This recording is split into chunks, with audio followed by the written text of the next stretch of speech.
Hi, James. How's the ball game? Greatest game of my career. What happened? Okay, picture this. Bottom of the second. My team is down 42-39. It's a pitcher's duel.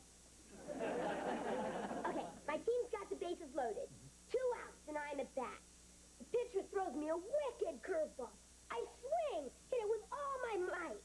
The ball sails out to left field. It's going! It's going! It's gone! Home run, we win. That's terrific, Jay. You could never hit a curveball before. What'd you do different? He closed his eyes. Maybe that'd work with my driver. Hello? Yeah, this is Mr. Lawson. What? Well, how do you know it was my son who hit the ball through your window? His name and his number were on the ball. Well, listen, I'm sorry about that, Mr. Thatcher. Have it fixed. Send me the bill. I'll take care of it. No problem. Right. That true, Jamie? Well, yeah, Dad. But it wasn't just any ball I hit. That was my first home run of the season. That was the first home run of your life. I told you not to play in Mr. Thatcher's lot, and I don't want you to do it again. Okay, Dad. I knew I could con you. What? Count on you to get me off the hook. Oh, good. I'm glad you kids are home. I need you to go to the market for me. Now? But, Mom, I didn't know but. Now, here's the shopping list of the money. Get going. But, Mom. No, but. Get going. Going. Going. Gone!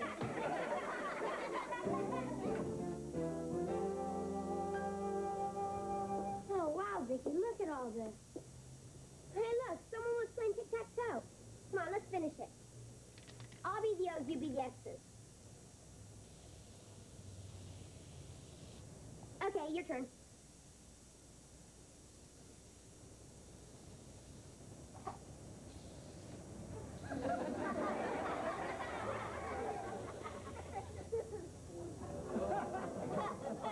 I win.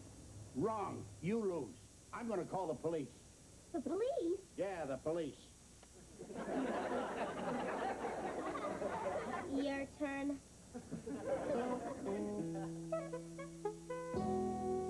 Hi.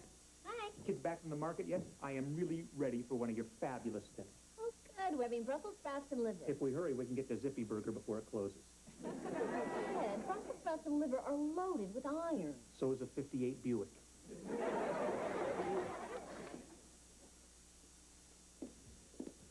And don't even think about phoning for pizza. Hi, Harriet. Hi, Mom. Hi, Dad. Mom? Dad? Well, actually, mother-in-law and father-in-law, since I'm going to marry your son. Or would you prefer that I called you Ted and Joan? Oh, maybe after the wedding, Harriet, you know. In the meantime, can we stick with Mr. and Mrs. Lawson? Okay. Okay. But you can still call me Harriet. I want the kind of wholesome family relationship that hasn't been seen since the Waltons. This gift is an expression of my sincerity. Why, thank you. Oh, look, Ted. Just what we've always wanted. Waxed fruit. My mother says you can never have enough wax fruit. No, no, no, no, no, no. Yeah, can't taste any worse than Brussels sprouts and liver. By the way, where's Honey Bun? Jamie. Oh, that honey bun. Oh, it's a good question. Jamie and Vicky should have been back in the market a half an hour ago. Tea, just the shopping. Tell me, are all the Lawson men so easy to train? Ted, get that. Huh? Oh, yes, dear. Any questions? Hello? Oh, this is Mr. Lawson. What? What? What's wrong? Are they all right? No, thank you. We'll be right there. Wait, it's the kids? Where are they? They're in the slammer. They've been arrested. Oh, no. Come on, let's go. Great, not even married. And already my man's a jailbird.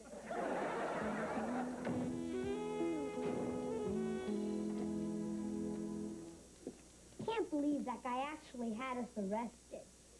Are they sending us up the river? Where'd you get that from? On TV, I watched the James Cagney Film Festival. You dirty rat. Top of the world, Mom. No, they're not sending us up the river. Spray painting's no big deal. Don't sweat it. Besides, Mom and Dad always get us out of jams. Oh, here they are. See, what did I tell you? We're out of here. Are you all right? Sure, Mom, no problem. No problem? You call getting arrested no problem? Don't sweat it. You always get us out of jams. Well, what on earth did you do? We were just swimming around spray painting a building. It's no big deal. Ain't no big deal. You call vandalism, destruction of private property, assaulting me, no big deal? What do you mean assaulting you? She attacked me with a can of spray paint. I've had it with these little punks up to here. You've only had it up to here. Everything to them is a big joke. Look, sir, I'm sure it was just an accident. Well, they're not getting away with it this time. I've been after one of these graffiti punks for a year. I spent a fortune cleaning my walls. I'm putting these two little hoodlums behind bars. Sir, I can assure you they've never done anything like this before. They're really well-mannered little hoodlums. You know, kids. Please, be reasonable. Be reasonable. It's criminals like this that make an ugly eyesore out of a decent neighborhood. And now this. Mr. Braddock, Sergeant Pepper's ready for you to sign the complaint. It will give me great pleasure. Now we going up the river? Bingo, kid. No way, Vicky. Dad'll fix it. Where do I sign, Sergeant? Right at the bottom, Mr. Braddock. You know, these little spray painting kids really get me mad. I don't blame you. And some of the words they spray, I had to ask my kid what they meant. Wait, sir, before you sign that, Who are you? well, we're Mr. and Mrs. Lawson. We're the parents of the children involved. The two dear, sweet, never been in trouble before children. Oh, sure they are. Yeah. Listen, Sergeant, isn't there something we can do before this gets out of hand? Well, don't ask me. Ask the man in the hand-painted tie. Why you decide I've got to go out and check my car? These meter maids around here are vicious. Mr. Braddock, listen. Forget it, Lawson, forget it. I'm going to make an example out of your little Bonnie and Clyde. It's Jamie and Vicky. Mr. Braddock, we'd be willing to do anything to make it up to you. That's right, anything at all. You just name it. Name it? Right? Just name it. Well, it's like I said, a spray painting is a blight on the neighborhood. You're absolutely right. And it's expensive to clean up, too. I understand. How about $50? How about $250? $250? That is highway fairness. You got it. It's all settled. $250 to clean your wall. Right. And $150 for my shirt.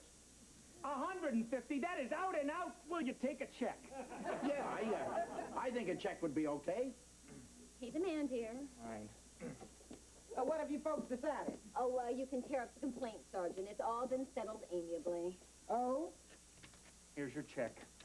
I wouldn't take a check without seeing a driver's license or a major credit card.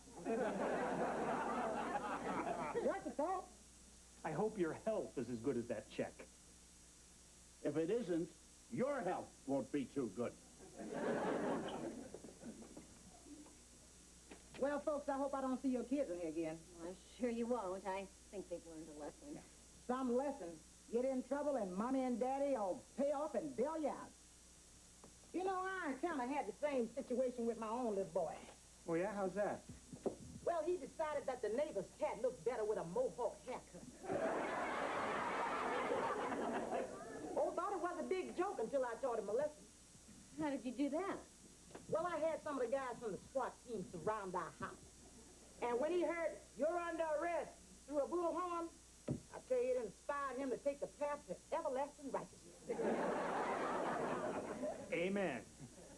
I like that, yeah. You know, I got the idea from a TV show. You know that one where they put kids in prison and then have real criminals scare them into towing the line? Oh, right, yeah, I heard about that. Well, did it work on the kids? Well, I don't know about the kids, but it sure scared the hell out of me. You know, maybe there's a way we can teach our kids a lesson they'll never forget. Oh. Well, with the sergeant's help here, maybe we can bring our kids to the path of everlasting righteousness. You mean you're going to put your kids in jail with some hardened criminals? just one hardened criminal.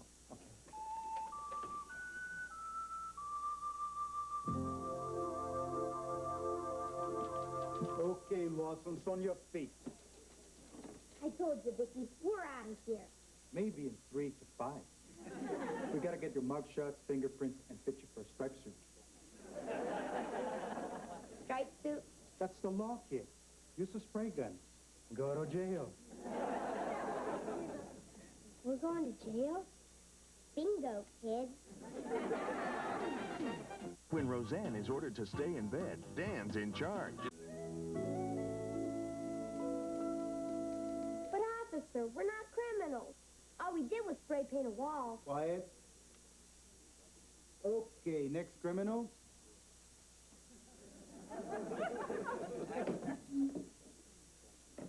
Face forward.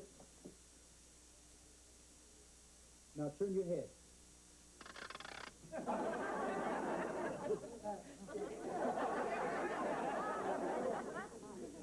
I've been putting in too much overtime.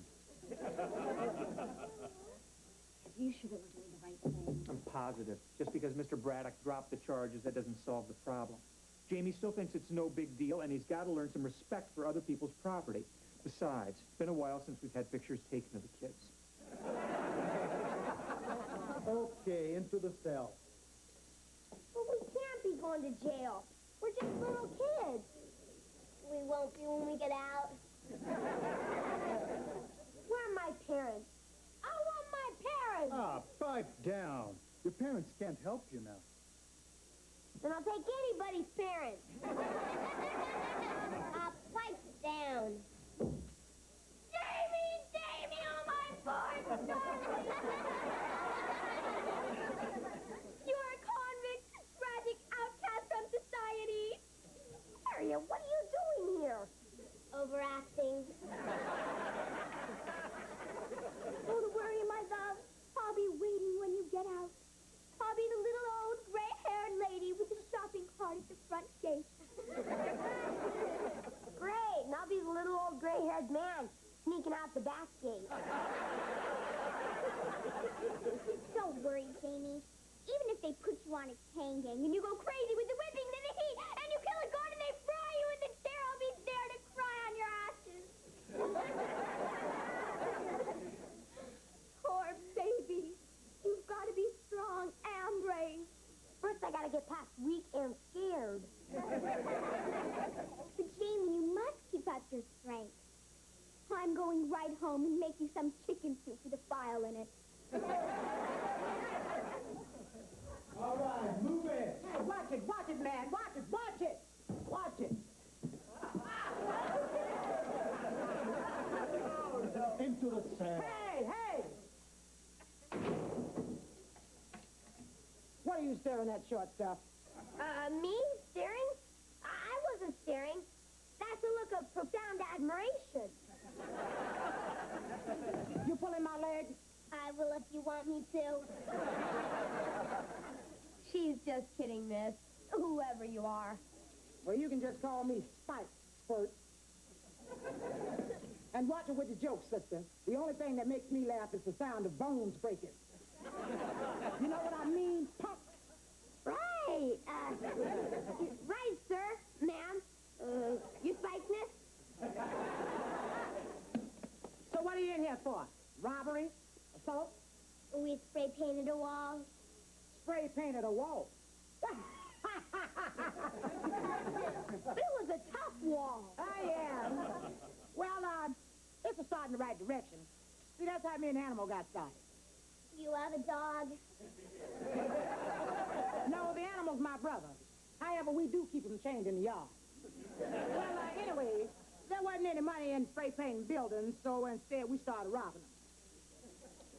Economically sound.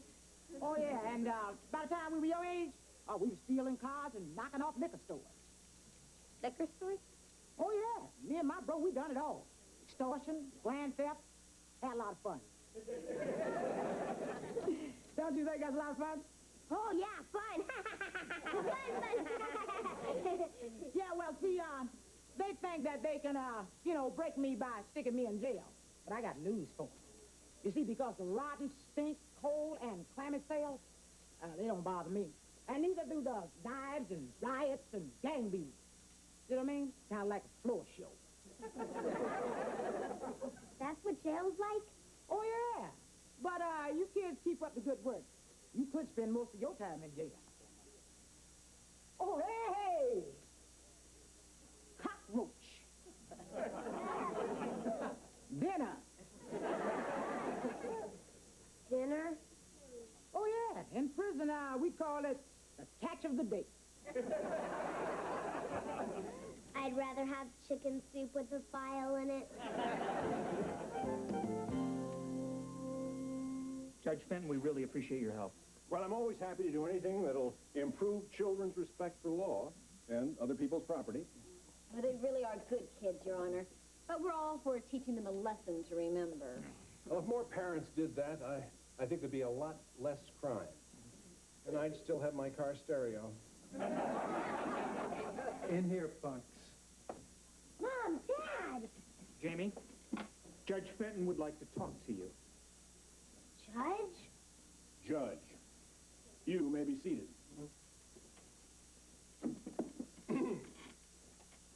Jamie and Victoria Lawson, you are charged with vandalism, assault, and destruction of private property. How do you plead?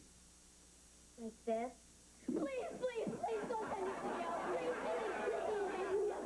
please, please. Sorry, sir, Your Honor. Young man, you and your sister have committed a crime which has offended society. You may think that spray painting is a joke, but it's quite serious. It could be the beginning of a life of crime. I know that, Your Honor. Honest. And you, young lady, how do you feel about spray painting? Hey, that's how me and my bro got started. Vicky! Started? How do you mean? Well, there wasn't no money in it. So instead of spraying the building, we robbed them. You what? Then we stole cars and knocked off liquor stores. Vicky, stop! Well, I'm sure there's an explanation for this. There better be. What is it, Mrs. Lawson? Tell him, Ted. Well, Judge, I'm sure Sergeant Pepper can clear this whole thing. I mean, look at her. Could she have possibly knocked off a liquor store? You bet. Me and my bro done it all. Extortion, grand theft. You know what I mean?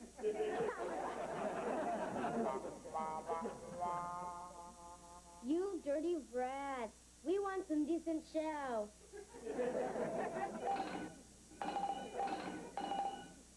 Vicky, knock it off. Thanks to you, they'll be shaving my head before I shave my face. I'd give anything to get on the other side of those bars. No problem. No,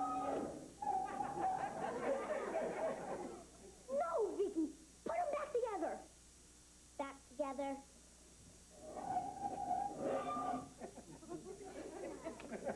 It's bad enough being a criminal, but do you know what they do to escaped convicts?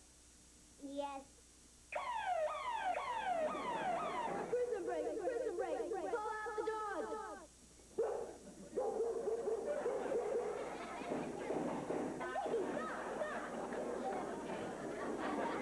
What's all the noise out here? Just a prison break. Mom, Dad, get us out of here, or we'll be walking that last mile. Don't worry, Jamie. It's all been cleared up. Oh, wow. Great. Oh. I promise I'll never do anything to break the law again. We're glad to hear that, Jamie. Now, can we please go home? Nothing personal, officer, but I hope I never see you again. Same here, Jamie. And that goes for you too, Vicky. Hey, forget the Vicky. You can call me Spike. Know what I mean?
She's scavenging for food.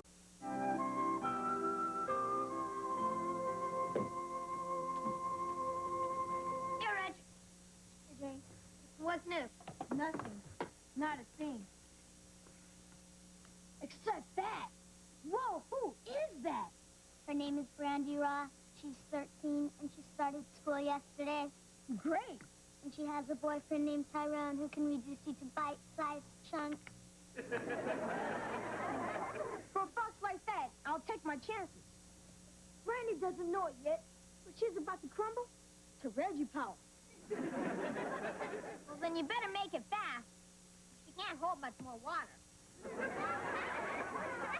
My motto is wrap 'em and trap 'em. I'm just gonna slide up to her and say, hey, little mama, don't be a fool. Stick with Reg, 'cause I'm smooth and cool. Watch this. Hey, little mama.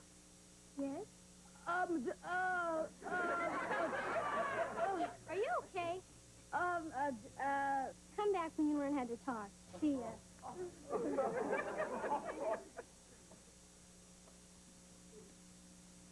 Smooth and cool.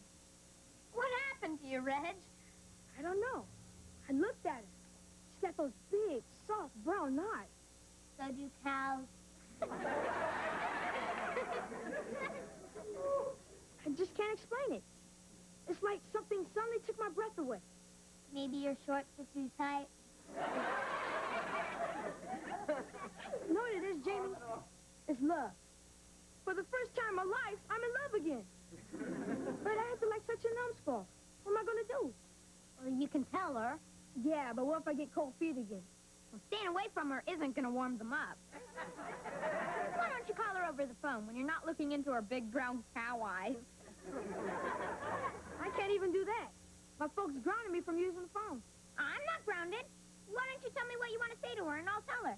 I'll say I'm your message service, and then she can leave a message. Hey, that's a good idea. Jamie, you're a real pal. Hey, what are pals for? That'll cost you $1. Hey, you got it. You know, you can make a fortune from all this. Half of our class is grounded from using the phone. Yeah? Half the class, huh? All I need is a phone answering machine. And I got that. Vicky, you'll be my phone answering machine. And we're gonna be rich. What do you say to that? Maybe your shorts are too tight.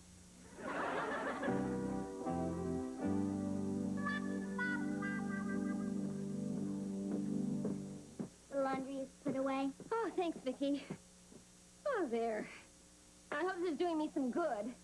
It's important for a woman to keep her chassis classy. You want to give it a try? I'll try.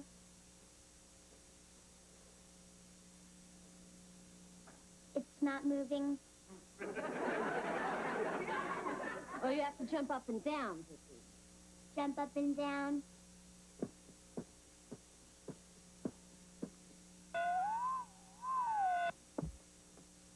Nice of you to drop in, Vicky.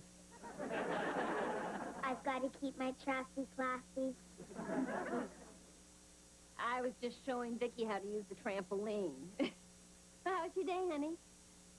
Not as good as my night's gonna be. Come here. Not in front of the IDK. That means me backwards.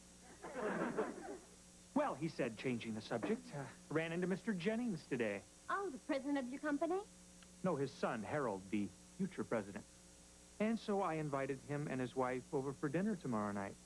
Can't hurt to play a little office politics. You understand, right? Sure. Well, you know, actually, I like Harold. It's his wife, Cynthia, I can't stand. And she's always walking around with her nose up in the air like she's smelling something. And what she's smelling is us. Can I have something to nibble on before dinner? How about some carrot sticks? How about an ear? Not in front of the IDK.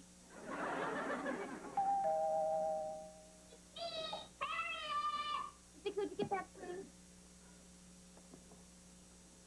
Hi, Vicky. Where's Jamie? He's in his room doing his homework. Oh, well, I won't disturb him. Give him this book for me, please. Cyrano de Bergerac. It's so romantic. All about a poet with a big nose who's madly in love with a beautiful girl, Roxanne. But the poet is too embarrassed to tell the girl he loves her. Like with Jamie and me. Like Jamie and you. Yeah, he doesn't have a big nose, but he says I'm always sticking mine into other people's business. I'll give him the book. Thanks. I'm hoping if he reads it, he'll get up enough courage to confess his love for me. Just in case, I crossed out the word Roxanne on every page and wrote in Harriet. You should read the book too, Vicky. Okay. I just read it. That's impossible. Anyway, as Cyrano said, thy name is like a golden bell hung from my heart. And as Jamie said, get lost, Harriet.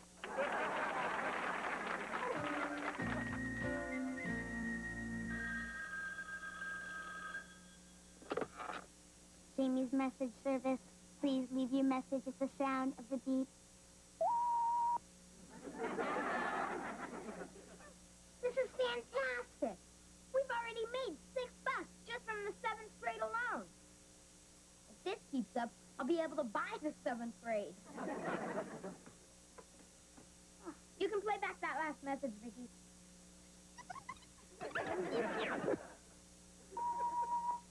Hey, man, this is Tyrone. Tell Brandy I'm going with my folks tomorrow, so I won't be able to meet her at 10 in the schoolyard. Yo.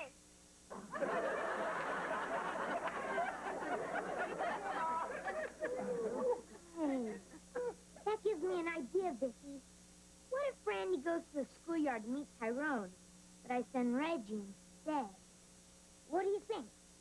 I think if Tyrone finds out, you'll be the bite-sized chunk.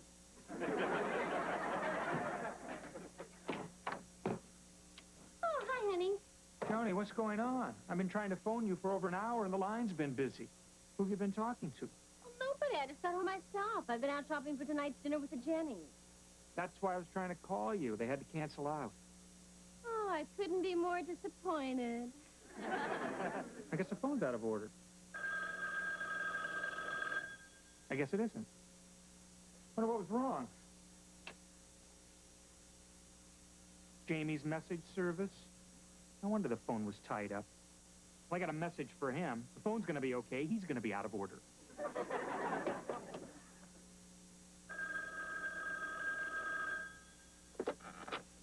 Jamie's message service. Please leave your message at the sound of the beep. It's the Watson's answering machine. Well, leave a message, Harold. Surely you can handle that without my help. Right. Hello, Ted. This is Harold Jennings.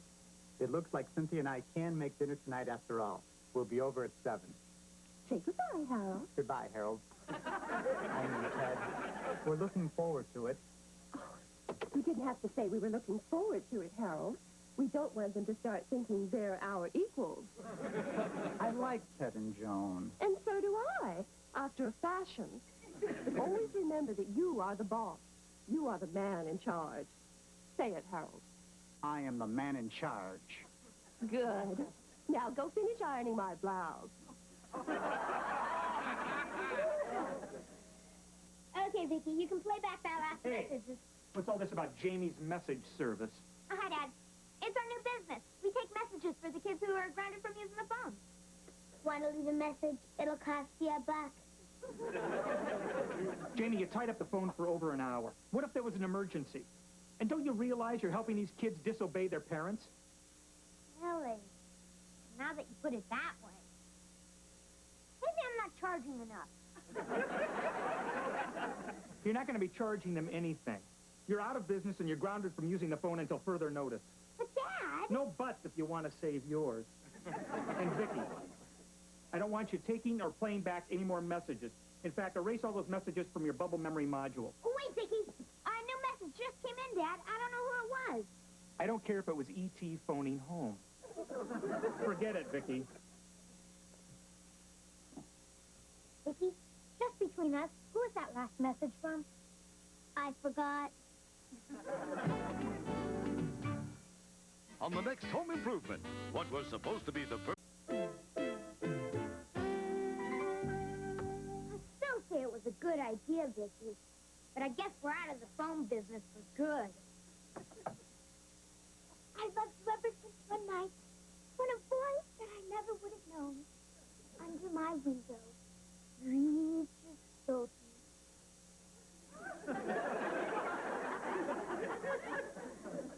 Can't you just say a simple hello? Don't you have a romantic bone in your head, Turkey? Now it's steering out the birds rack. Didn't think he'd give you the book? I gave the turkey the book. Yeah, great book.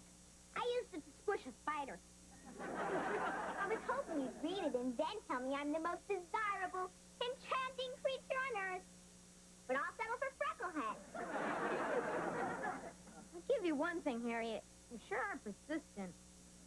I sure am. And I'm going to give you just 24 hours to read that book, Jamie. And what if I don't? Then I'll give you 48 hours.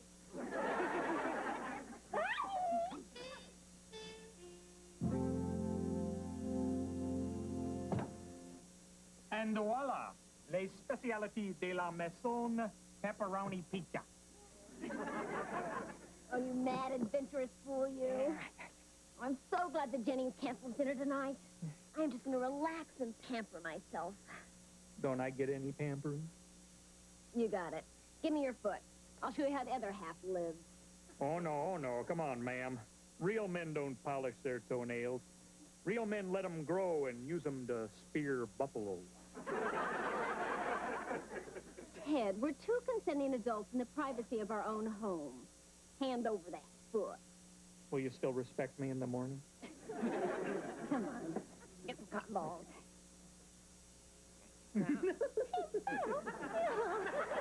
It tickles.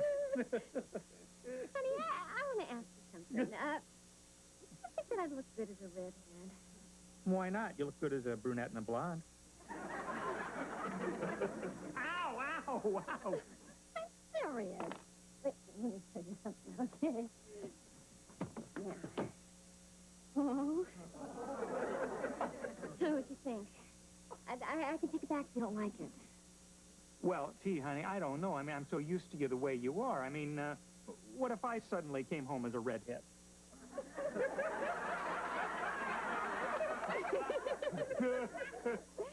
Come on over here. You gotta see this. All you need is a big ball on the end of your nose and exploding tan. I look like Orphan Annie with eyeballs. You think it's too busy with my outfit? Hi there.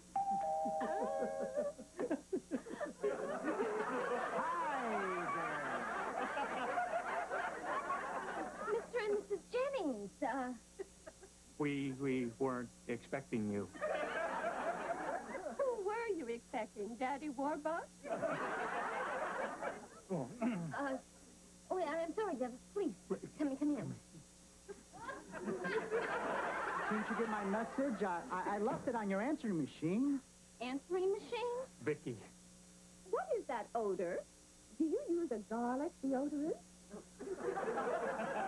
It's pizza. Pizza! Oh, I love pizza! What kind is it? Oh, it's pepperoni. Go ahead and have some. Ah, I can't. Cynthia won't let me eat any food that ends with oni. Harold, you know I hate to see cheese dangling from the end of your nose. Obviously, there's been a mix-up about this evening. Yeah, listen, why don't we, we'll go change and we'll take you out to dinner, okay? Ted and I, we were just relaxing and having some fun. Yeah, you know. Well, I'm sure that you two do the same. Never. Just once, though, I like to kick off my shoes like you, Ted, and put my feet up and bite into a great big pizza. Harold, control yourself. Where do you get these kinky ideas? For once, Cynthia, I don't want to control myself. I want some pizza. Harold, if you touch that box, I'm leaving.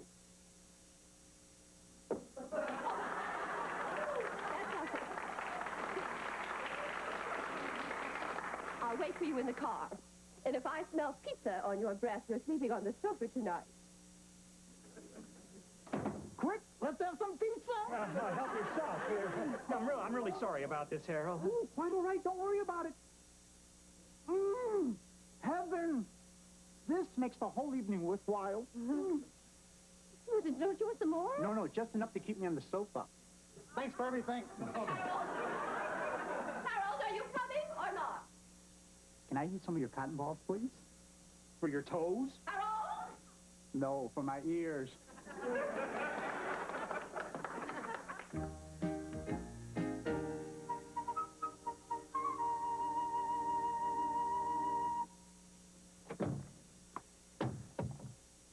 Hi. Reggie, I was just coming over to see you. Look, I've got it all worked out for you to get together with Brandy this morning at the schoolyard. What you talking about, Jamie? She's expecting to meet Tyrone, but you're going to show up instead, numbskull. Oh, man. You know what happens when I see Brandy? She makes me crazy. I can't talk. My cheeks stick to my teeth. What can I say that wouldn't sound stupid? You could say, your name is like a golden bell hung in my heart. And when I think of you, I tremble, and the bell swings and rings. That's wow. Where'd you get that from, Vicky? Cyrano de Bergerac, a book about an ugly guy who tells his handsome friend what to say to win the heart of his beautiful girl. Hey, I answered your problem, Reg. How's that? Well, Brandy's the beautiful girl, and you're the handsome friend. Hey, yeah. And you're the ugly guy. So what's the plan?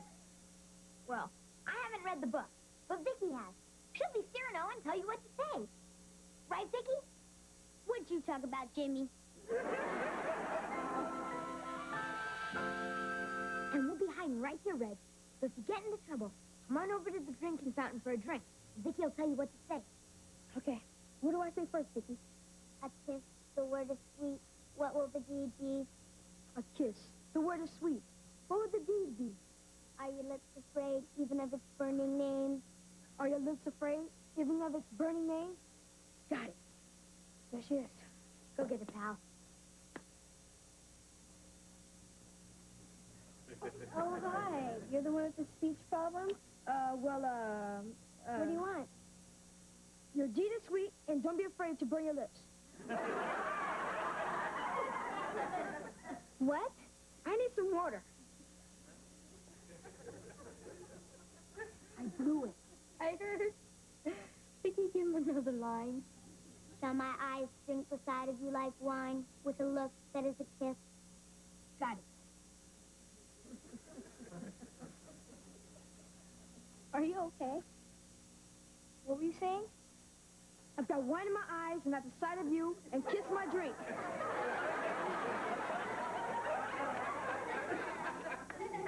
I need some more water. I blew it again. Give him another line. Do you begin to understand me a little? Can you feel my soul there in the darkness breathe on you? Hope I got it.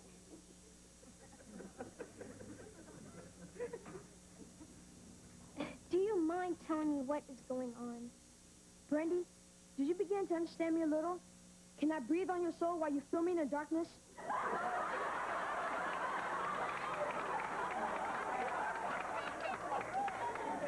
What are you saying? I have no idea. Excuse me.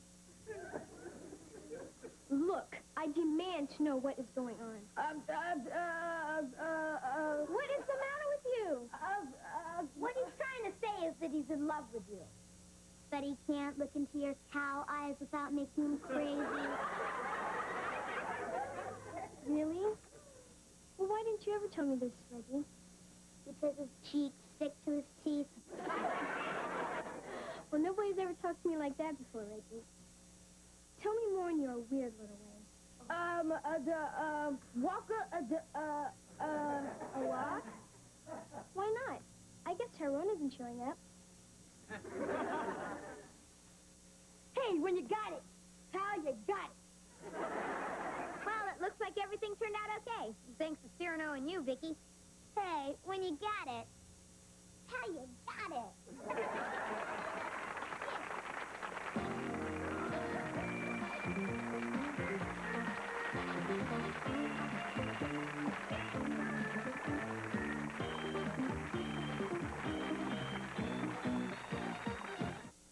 Sense International gives you great... She's a small wonder, pretty and bright with soft curls. She's a small wonder, a girl unlike other girls. She's a miracle, and I grant you, she'll enchant you at first sight. She's a small wonder, and she'll make your heart take flight.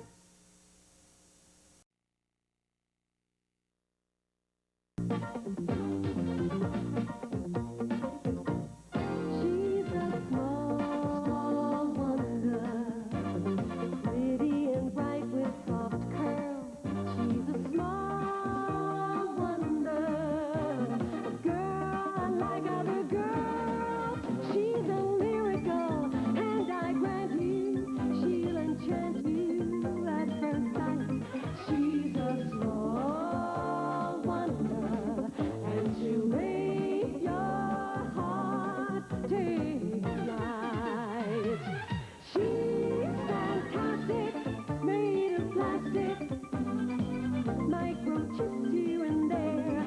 She's a small wonder, brings love and laughter everywhere. Sprint Sense International gives you great rates to countries... And this month's electric bill is $81.76. Yeah, looks like that's all the bills for this month. You forgot the bottle of perfume you charged yesterday at the Ritz Boutique. Oh, well, I'll tell your father about that when he's in a good mood. Hi, guys. Hi, honey. What's up? We just got done paying the bills. Oh. Except for Mom's bottle of perfume. What bottle of perfume? She'll tell you about it when you're in a good mood. Thanks, Vicky. Why don't you and Vicky go sit at the table for dinner, huh? Okay, come on, squealer. Joni, come over here. I want to show you something very special. What is it? It is an experimental computer program. You're not just saying that to excite me. Joni, this is more than just an ordinary program. This is less. Well, which is it, more or less? Joni, that's the name of the program. LES. It stands for Logic and Emotions Simulator. But it's easier just to call it less.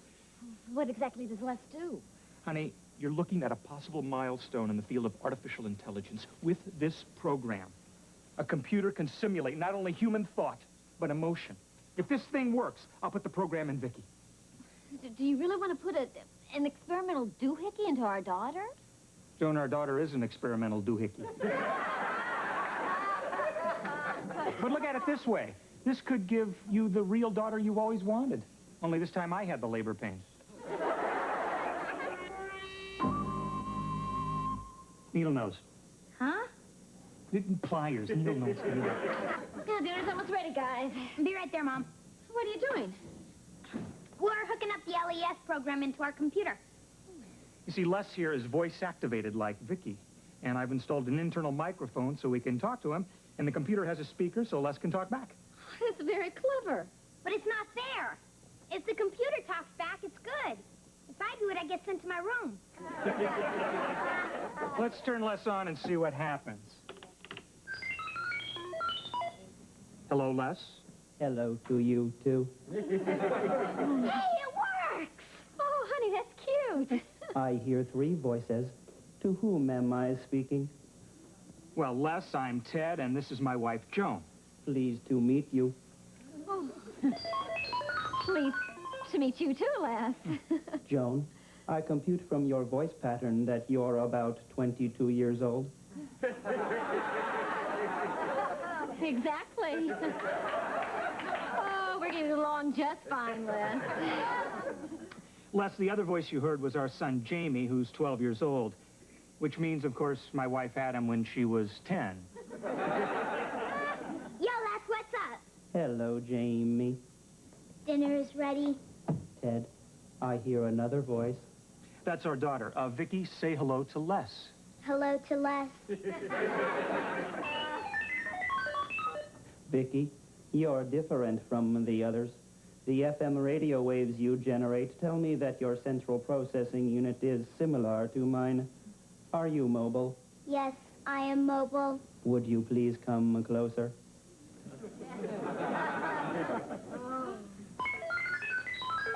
What a great set of circuits. I can tell by your signal that you are a very cute Vicky. What computer languages do you speak? She speaks COBOL, Pascal, and Fortran, Les. And I'm teaching her Pig Latin. Vicky, do you understand this? Yes.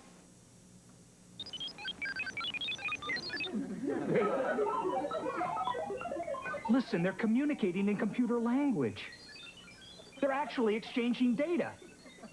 You mean the computer's making out with Vicky? Ted, is that normal? Are two computers supposed to act like that? Tony, who knows what normal is? This is unexplored territory. I like you, Vicky. You really ionize my microchips. You make me happy.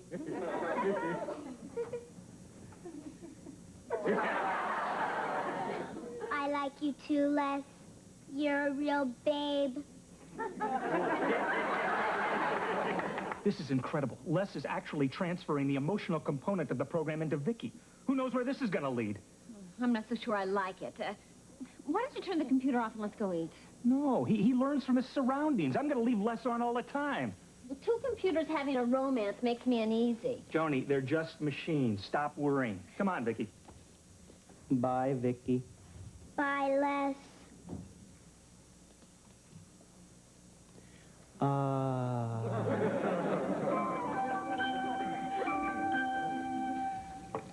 how you getting along with your babe, Les?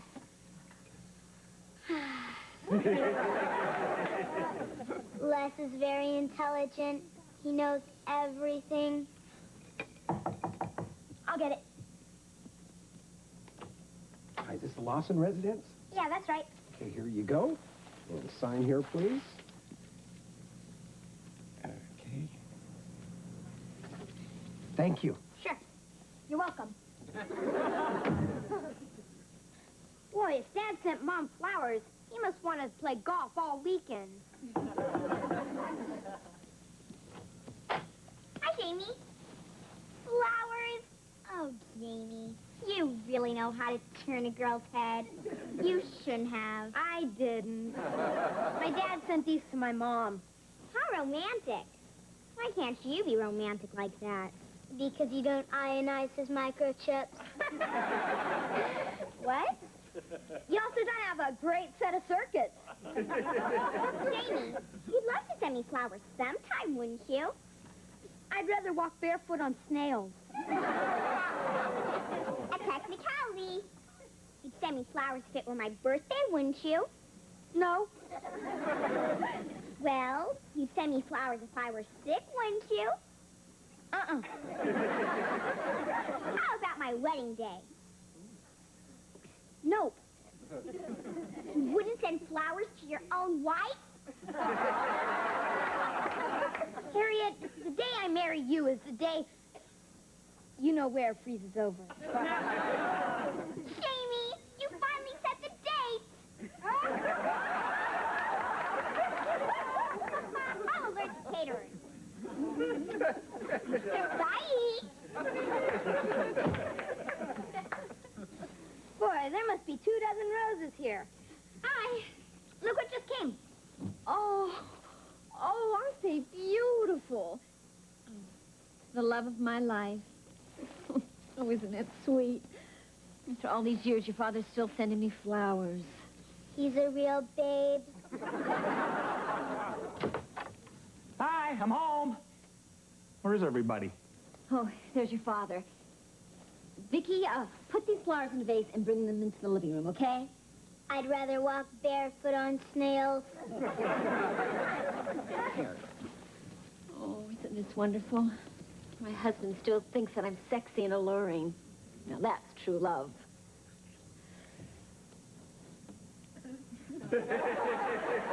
Hi, honey. Hi there, Tiger.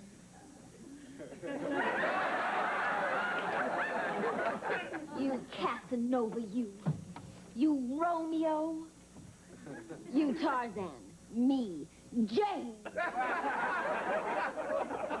Me Tarzan, you bananas. Honey, I was just trying to thank you for sending me those beautiful flowers. Oh. Well, if you give me a big kiss, I'll let you in a little secret.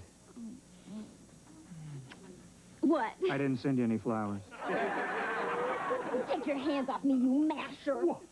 Here are the roses. Oh, thanks, Vicky. Honey, if you didn't send them to me, who did? Beats me. Yeah, who? I haven't the faintest idea. Oh, Vicky, Yes, Les. you could at least say thank you for the flowers I sent. Thank you for the flowers you sent. Wait a minute. Les, you sent the flowers? I thought it was a romantic gesture. But, how did you do it? It was easy. I just rang the flower shop on my phone connection. Well, how did you pay for it? Da-da-da-da-da-da. Charge.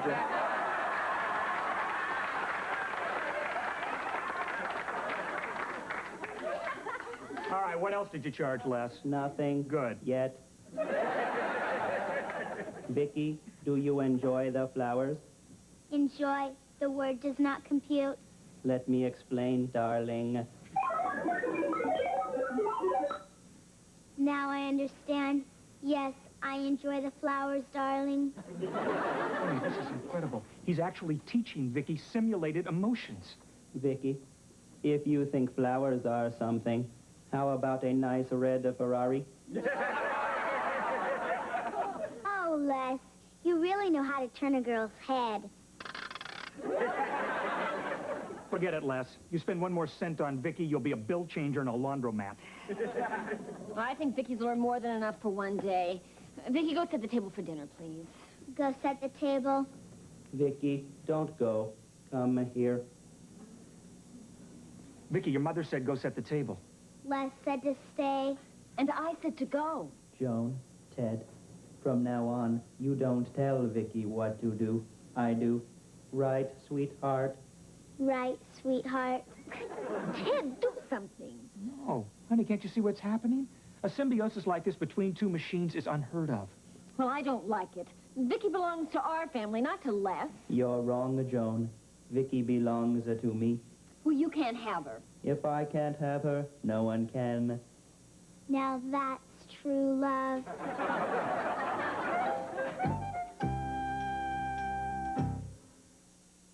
The next... Boy, what a mess. Our computer's in love with Vicky, and Vicky's in love with our computer.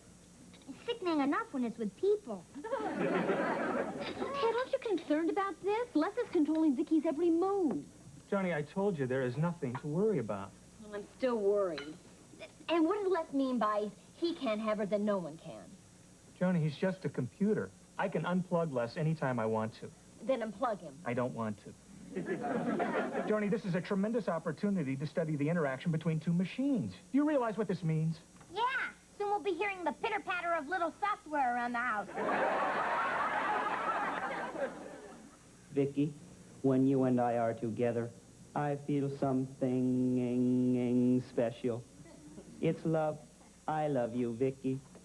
I love you too, Les. What was that sound? There's someone at the front door. Is it all right if I answer it? Yes, sweetheart.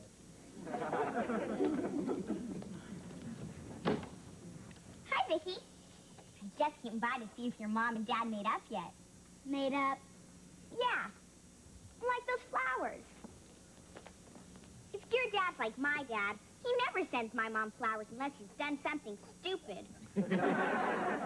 The flowers aren't for Mom. They're for me. It's a romantic gesture from Les. Les? You mean you have a boyfriend? I'm in love with Les, and he's in love with me. Tell me more, but only the juicy details. He has a very nice smile. Forget the smile. What does he look like? Is he a hunk? He's 38.1 centimeters tall and 62.9 centimeters wide. You mean he's wider than he's tall? That's not a hunk, that's a chunk. But who cares what he looks like? He's generous and gives you things. He gave me these flowers. Oh, honey, do you need help? Flowers are nice, but ask for something that appreciates in value. Like furs, diamonds, income property. He asked me if I wanted a red Ferrari. Now you're making sense, woman. When can I meet him? I'll introduce you to him right now. This is Les. You're pulling my leg, right? No, but if you want me to, I will. Stop, Vicky. Oh, I get it. You're afraid if you introduce me to the real Les, I'll steal him away. Because I'm loaded with cute. Okay. I understand, Vicky. But I'd never try to steal another girl's boyfriend.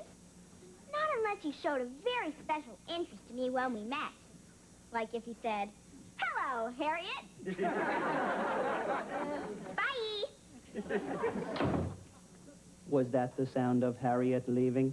Yes, that's Jamie's favorite sound. I like it too. Because I want you all to myself, Vicky. Put your arm around me. That's better.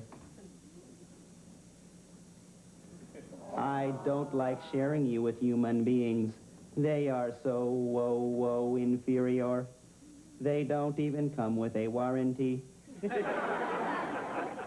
I like being with you, Vicky. I like being with you too, Les. I know how we can go far away where Ted and Joan can't bother us. You're plugged into the wall. You'd need a very long extension cord. I can program you to drive Ted's car. I can adjust my circuits to run on the car's 12-volt battery, and we can leave when the family is sleeping. Sound good, sweetheart? Sounds good, sweetheart. I don't believe it. Our two computers are eloping. Nothing to worry about, huh? Yeah, I guess I underestimated Les's creativity. Okay, I'll unplug him. Come here, Vicky. No, you're inferior. You don't even have a warranty. Okay, Les, that's it. You've gone too far, fella. What do you mean, Ted? I mean, I'm pulling the plug on your little romance, hot lips. Ted, I wouldn't do that if I were you. You'll be sorry. Oh, yeah? Watch me. Honey, are you all right? No! What a shock! Les barbecued my hand. Les, you're not hurting my dad and getting away with it. I'll punch your lights out. Back off, Jamie, or I'll have to throw another shrimp on the Barbie. Stay away, Jamie. Okay, Les, I think you're pretty smart, huh? How about if I cut off the power to the house? Stick that in your circuits, Les. You think you're so smart, Ted? Remember, you gave me reserve power capacitors, and I don't need the house electricity. Stick that in your circuits, Ted. What are we gonna do now, Dad? I'll think of something. Ted, I'm warning you. You try anything, and I'll destroy Vicky. Ted, can he do that? I told you, if I can't have her, no one can. Vicky and I have a great love. Right, sweetheart? Right, hot lips. We better go put something on that hand. Yeah. Dad, can't you reason with Les? How? He's so jealous. Maybe that's it. Maybe jealousy will work the same on a computer as it does on a human. When we're together, Vicky, I want to give you the sun, the moon, the stars. How about something that appreciates in value, like furs, diamonds, income property? I tell you guys, it's really too bad, isn't it? Sure is, Dad. What a shame. When it was going so well. Les is going to be really hurt. What are you talking about, Ted? Well, I hate to tell you, Les, it's really going to break your heart. I demand to know. Tell me. No, all right. Truth of the matter is, Les, Vicky's been seeing somebody else. Somebody else? Who? Somebody named Mac. Who is Mac? Mac's our other computer. Vicky, is that true? Have you been seeing this Mac? Yes, every day.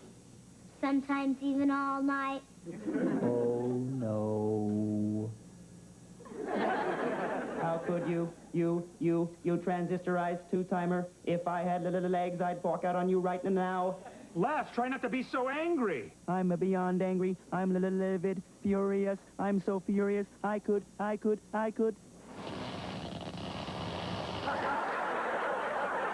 Vicky! Wow, looks like Les blew his circuits. Vicky, are you all right? I'm all right. Well, it sure was a wild love affair while it lasted, Dad. Les probably destroyed all the emotions he transferred into her. She'll never remember Les and her great love affair. I'll never remember Les and my great love affair.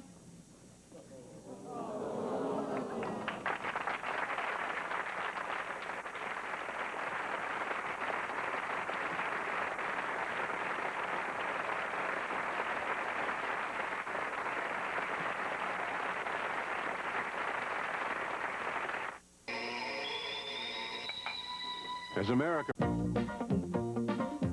She's fantastic, made of plastic, microchips here and there.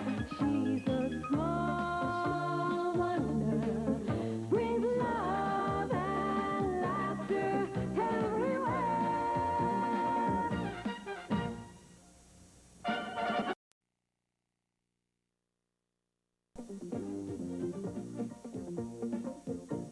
She's a small wonder, pretty and bright with soft curls. She's a small wonder, a girl unlike other girls. She's a miracle, and I grant you, she'll enchant you at first sight. She's a small wonder, and she'll make your heart take flight. She's fantastic, made of plastic, microchips here and there. She's a small wonder, brings love and laughter everywhere. While you're eating out, Watch this, Vicky.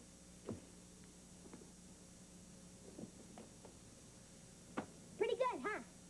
Pretty good. Watch this.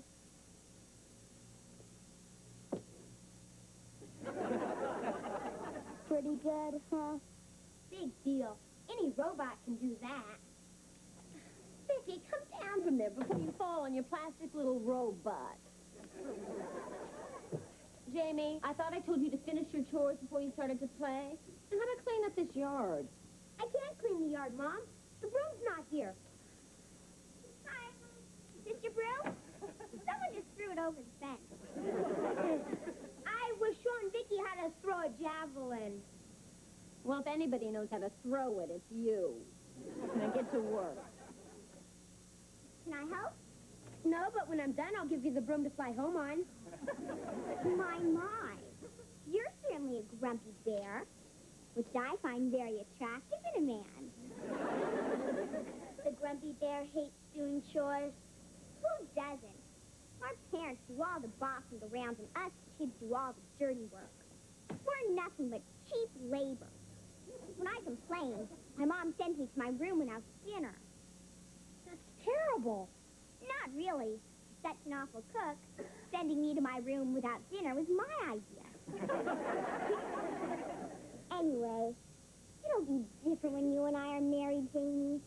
We'll be the best mom and dad on earth. Harriet, if you and I ever get married, it'll be because we're the last mom and dad on earth. I can wait. Bye.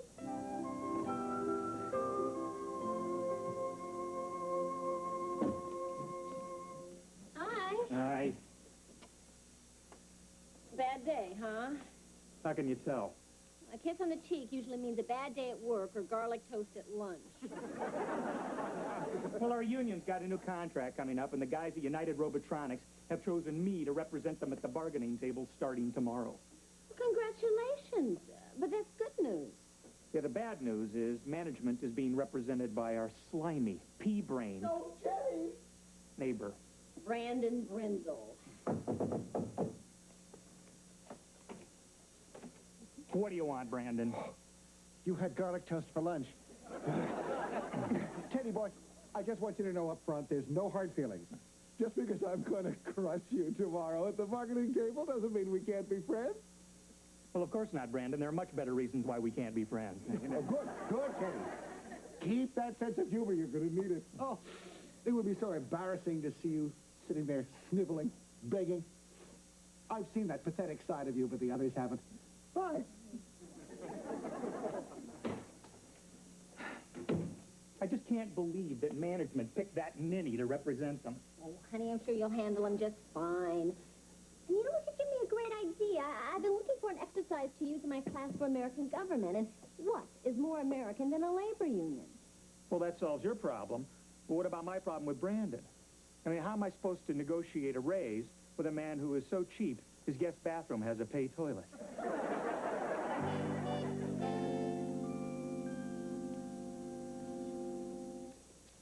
Oh, the whole point of a labor union is for workers to have an organization that speaks for them as a whole.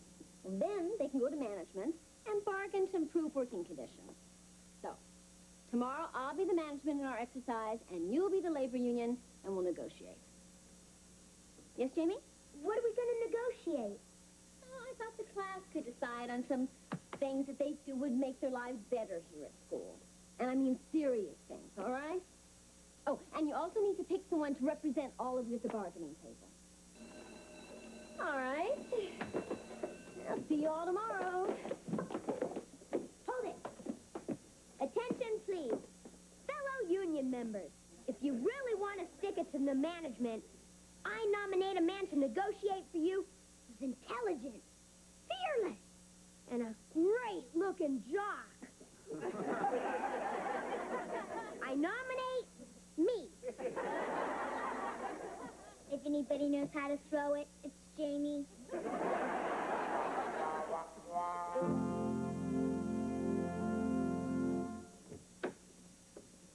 Hi. Hi. Oh, did your union pick its negotiating team? Yeah, they chose us. Tomorrow we'll really stick it to management. That's so. Well, how about you two negotiating yourself into the kitchen, setting the table for dinner, huh? Hey, make a note of that, Vicky. Management trying to bribe labor with kisses. Got it. No kisses from management. Hi. Hi. Are you management? No, I'm labor. Then it's okay to kiss me. How did the negotiations go with Brandon? Terrible, frustrating, the worst. My, you're certainly a grumpy bear. Which I find very attractive in a man. Well, it went pretty much as I expected. I presented our demands, and Brandon sat there breaking pencils with his teeth. So I tried to slip in a metal letter opener. Dad, do you mind telling me some of your bargaining points? I'm doing a little research for my class. Oh, well, we're asking for a 10% pay hike, a 3% increase in profit sharing, and a better health and dental plan. What did Brandon say to all that? Well, in his own mature way, he said... What does mean? It means kiss off. I'll make a note of it. I'll get it. Oh, no, you don't. You've got your after-school chores to do. Get into the kitchen. Looks like management's sticking it to us. Hi there. Hi, Jody. Well, you put on a pretty good show today, Teddy. I almost caught myself listening once. Brandon, I know you were listening because I heard my words echoing in that Grand Canyon between your ears. Funny, funny. Listen, Teddy, play ball with me in these negotiations, and one of these days you'll be management like I am. Brandon, are you hinting at a bribe? No, I'm coming right out and saying it. Listen, just accept what I have to offer. We'll get everything over quickly. You'll be a hero. Huh? Well, I think it'd go just as quickly if you accepted everything I had to offer, then you'd be a hero. Not a bright one, but a hero. Gee, I never thought of it like that. Well, when you put it that way, just let me say this. Speaking for management,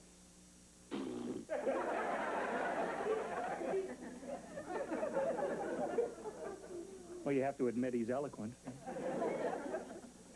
Labor says dinner's in the oven. Thank you, Vicky. Well, Brandon better shape up or we'll put up a fight that he'll never forget.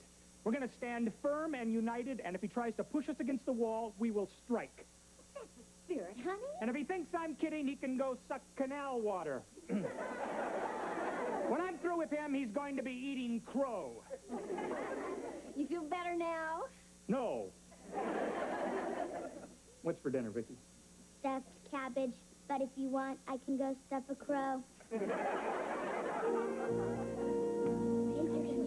Make a note of that one. Will the class please be seated? Will the negotiating team come to the bargaining table? Has labor completed a list of its demands? Yes, ma'am. And remember, you're negotiating with that cute little bundle from heaven you used to burp. Vicky, read our demands. Labor's demands are as follows. We want a longer lunch period, a candy machine in the classroom for emergency energy purposes, a 48-hour warning before any surprise quizzes, and no term paper longer than 5 pages. Make that 2 pages. And last, we'd like to have a place to keep our pets while we're in school. Now, class, settle down. I thought I instructed you that I wanted these to be serious demands for this exercise, not frivolous things. They are not frivolous. Frivolous.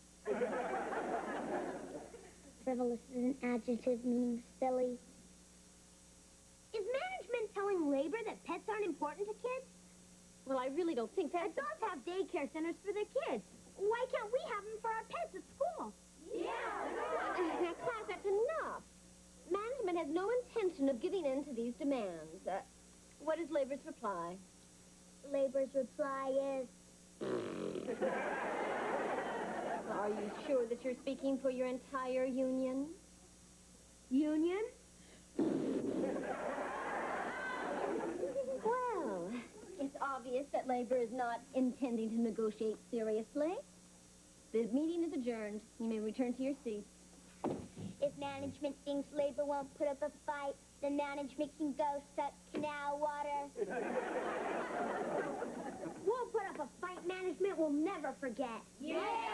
So, we're going to stand firm and united, and if they try to push us to the wall, we'll strike. Strike! Strike! Strike! Strike! Strike! Strike! Strike! Strike! How would Lee Iacocca handle this? It was one of the most talked about X-Files ever. Hi, I'm home. Oh, hi, honey. You're home awfully early. I could have stayed home all day for all the good I did at the negotiating table. Is Brandon Brindle still being stubborn? Completely. He is so infuriating. When I asked for a 10% wage increase and a decent dental plan, he countered with a 10% cut and a reminder to floss between meals. Well, what are you going to do about it? I'll show you. You're on strike? Didn't have any choice. It was either walk out and strangle the company or stay in the room and strangle Brandon. You sure you made the right choice? Well, at least you're not the only one. There's a strike at my school today, too. The teachers went out on strike? Not the teachers, my students. The whole class walked out. You're kidding. Well, you want wanted to teach them about labor unions. Hi, Dad. What's the sign for? Oh, my company's on strike. I've got to go picket the plant tomorrow. We're on strike, too, Dad. Management can go stuff crow.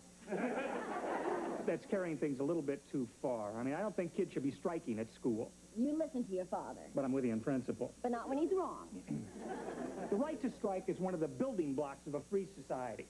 And it's a free society that's made me what I am today. Unemployed. I'm glad you feel that way, Dad. Because I wrote down some things that Vicki and I would like to negotiate with you and Mom. What do you mean? Well, we do the chores around here, so that makes us labor. You give the orders, so that makes you management. Vicki, read our demands. I don't believe this. Believe it. Labor demands an extra hour of TV every night, a modest $5 a week raise and allowance, and no more broccoli. That's it. Short and sweet. Well, I'm afraid we can't let you stay up an extra hour. You wouldn't get enough rest for school. Yeah, and as for your allowance, you already get enough to cover your basic needs. Video games, comic books, and Slurpees. Well, what about the broccoli issue? Broccoli's nutritious. It's good for you. It's yucky. I'm with her.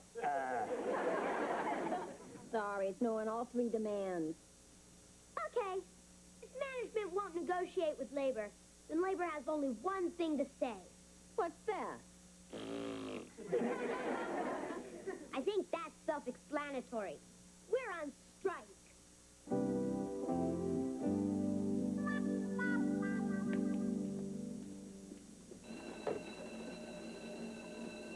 All right, you've made your point. Come into the classroom. It's over. They say it ain't over till a fat lady sings. I mean it, kids. Come into the classroom. Is management ready to negotiate, Mrs. Lawson? I told you I'm not going to discuss your silly demands. But it's not fair. You said you wanted us to learn about unions and bargaining and all that stuff, didn't you? Well, yeah. And how do you expect us to learn if you won't let us do what you're trying to teach us? No talk, we walk. Strike, strike, strike, strike, strike, strike, strike, pull it, pull it.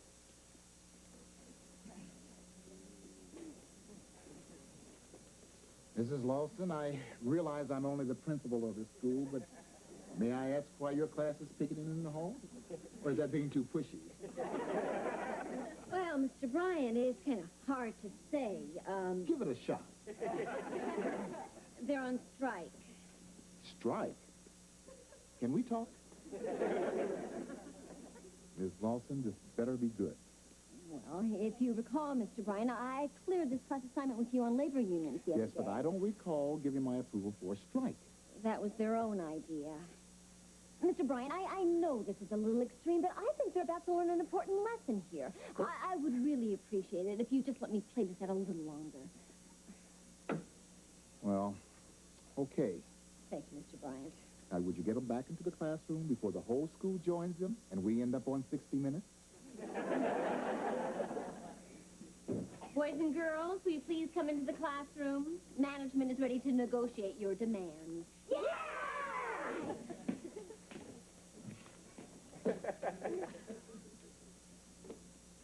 Come on in, Vicki, it's over. I ain't stopped until the fat lady sings.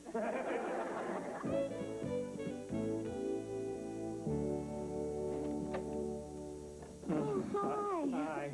How's it stay on the picket line? Honey, it was so hot out there, my feet feel like baked potatoes.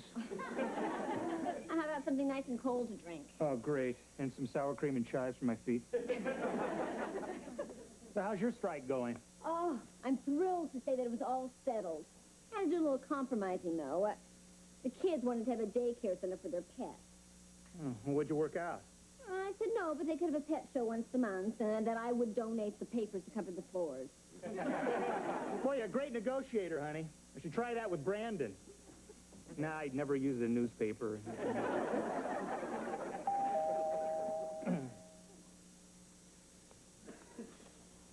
Hi there. Oh, you look terrible. Rough day on the picket line? Brandon, if you're not talking to me at work, I'm not talking to you at home. Now, Teddy, Teddy, Teddy. Don't Teddy me. I'm not talking to you. Then don't be a pig-headed fool. This strike is all your fault. Yeah, well, how about hitting the road, jerk? What are you calling a jerk, you toad? Okay, you're not a jerk. You're a jackass. Why, you worm? That's an insult. Yeah, to the jackass. And who you calling a worm? Hey, I'm your boss. I can call you anything I want. You're nothing. Oh, great job. Boss over nothing. Oh, come on. Will somebody tell me what's going on here? The jackass told the toad to strike with the toad's fault, so the pig-headed fool told the jerk to hit the road. Vicky, why don't you go outside and play with Jamie while I talk to the animals? Brandon, why did you come over here? Because I'm a sensitive, caring man. I felt terrible sitting up there in my office, all air-conditioned and cool, raking in the big bucks. Teddy's out on the hot bricks, starving to death. Oh, I never knew you cared that much about Ted. I don't, but who wants to live next to starving people? It drives down the property values. Let me remind you of something before you go, big heart. Whatever happens to me happens to you, too. Yeah. If I starve, you starve, too. Fine. Fine. Fine. Fine. What do you mean I starve, too? Just what I said. If labor's out of work, then management has no one to manage. You'll starve to death with the rest of us peasants. Nice bluff, Teddy. Let's negotiate.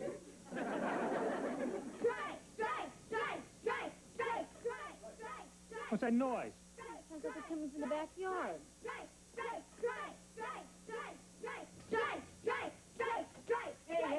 Hey, cool it. What are you kids doing picketing out here?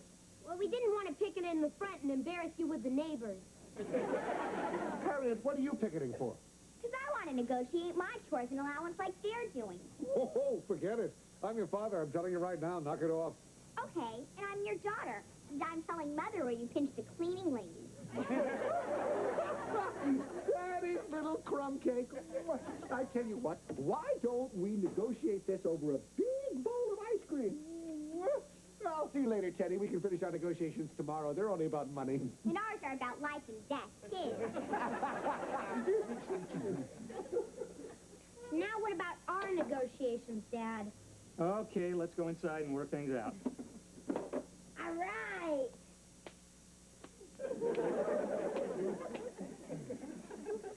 Joni, while we're hammering out our new contract, would you make us something to nibble on, please? Why am I always the one to get the refreshments? Because you're a mom. That's your job. For which I'm overworked and not paid. You know, I'm tired of being taken for granted around here. The kitchen's on strike. What? And as for you, you'll have to negotiate any other room in the house. Got the picture? Joni, come on, let's be reasonable here. Wonder what Dad's gonna do now that Mom's mad at him. He can pinch the cleaning lady.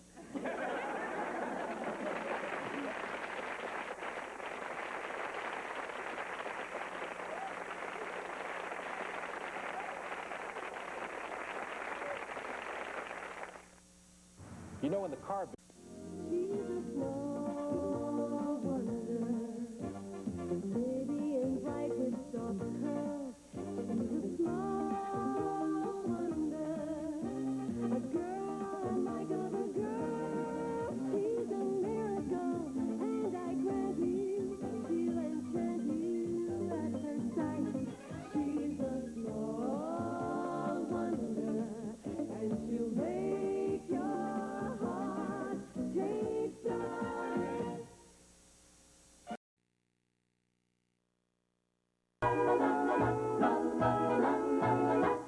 She's a small wonder, lovely and bright and soft curves. She's a small wonder, a child unlike other girls. She's a miracle, and I grant you, she'll enchant you at first sight.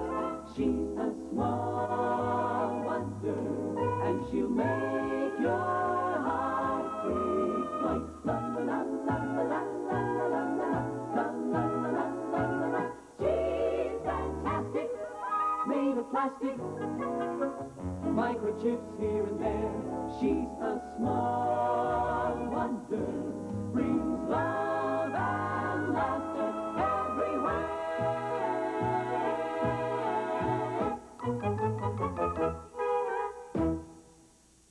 back by popular demand.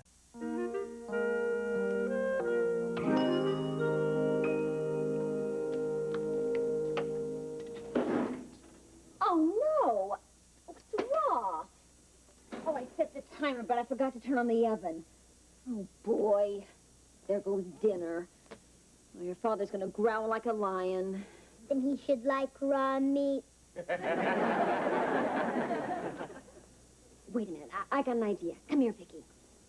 You're an electronic miracle, so let's try something. Stick your finger in the roast. Stick my finger in the roast.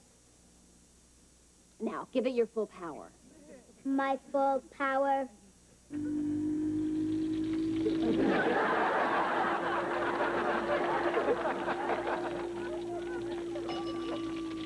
Well, that should do it. Very well done, Vicky. No, it's medium rare. Hi, honey. Mmm, that roast smells great. Well, it should. I've been slaving all day over a hot stove to make it. Oh. No, boy. Well, Vicky did have a hand in it. No, just a finger. That's enough, Vicky. Finish setting the table. So how was school today, teacher? Oh, I'm having a wonderful time. I wish I could substitute for Jamie's regular teacher more often. Now, how's my robot behaving in school? You know, honey, I still can't help worrying when she's out of the house. Oh, honey, she's fitting right in. She's being programmed to act just like all the other kids in class. Great. Then our grand experiment is working better than we'd hoped, huh? She's becoming more human every day. Except she doesn't eat at lunch, of course. That cafeteria food will kill you. Hi, Dad. Hi, Jane. Mom, where's the furniture polish? I want to shine up this gavel. Oh, it's in the cabinet next to the oven. What's the gavel for, Jane? Judge always has a gavel, Dad. A judge? You? What for? Short claims court?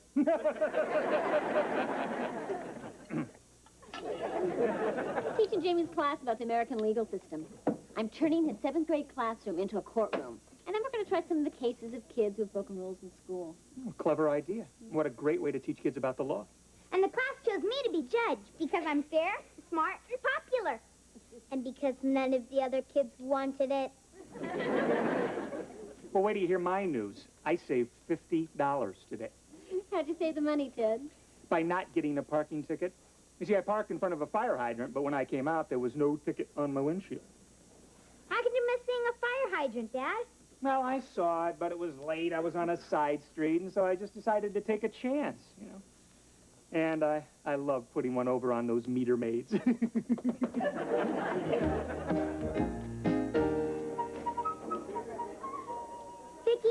I'm appointing you my official court reporter today. Court reporter is not in my bubble memory module. Well, you record everything you hear and you repeat it back, word for word. Word for word. Now, when I ask you to... I didn't mean for you. Knock it off. Knock it off. Hey, man, how about serving towels with your showers? Sorry, Reggie, but during hay fever season, my nose is quicker than my hand. So, how's the Honorable Judge Lawson? Kind of nervous. Listen, Jamie, I gotta talk to you before... Huh? All clear. Boy, talk about acid rain. Sorry. Listen, Jamie, I gotta talk to you in private, old buddy, old pal. Sure, Warren. Vicky, go in class and wait for me. Sure. Old buddy, old pal. What do you want to talk about, Warren? You're my true friend, right? Right.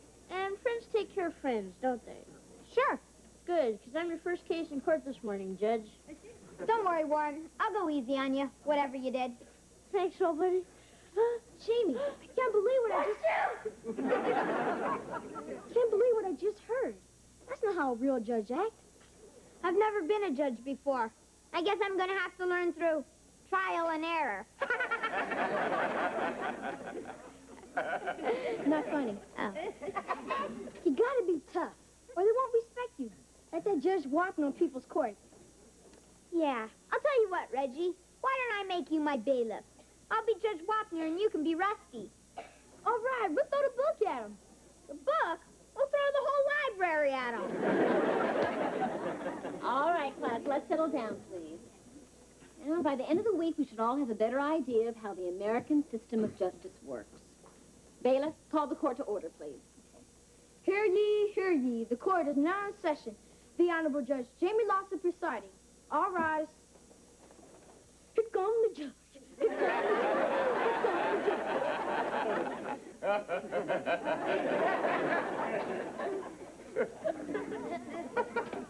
You may sit. Vicky, call the first case, please. The 7th grade versus Warren and Wright. The defendant will take the stand. How you doing, buddy? That's how you doing, Your Honor, buddy. You are accused of running up the down staircase. Right, Your Honor.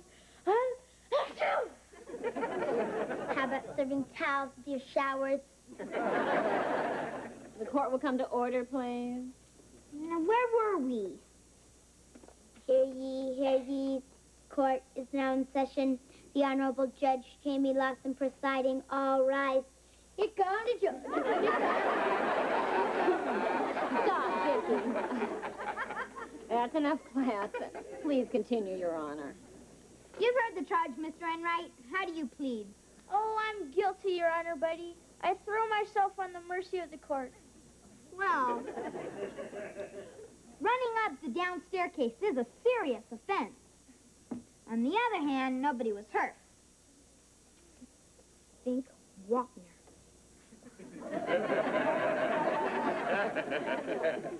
On the third hand, somebody could have been hurt. So when you put all the hands together, I sent you to washing dishes in the cafeteria for 6 months. Way to go, Wapner. Your Honor, usually the punishment fits the crime. You're right. You also have to eat the food in the cafeteria. I think your sentence is a little too harsh. Anybody else think my sentence is too harsh? Overruled. Next case. The next case is the 7th grade versus Reggie Williams. He's charged with throwing water balloons off the school roof. You didn't tell me you were on the docket. What's the difference? You're going to let me off. Besides, will Wapner stick it to Rusty? But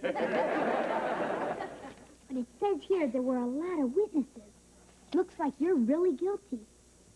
That's only because I am. What's the problem, Your Honor? Oh, nothing. Just having a private consultation in my chambers. According to the evidence, you're guilty, Mr. Williams. I have to pass sentence unless you have something to say in your defense. How about this?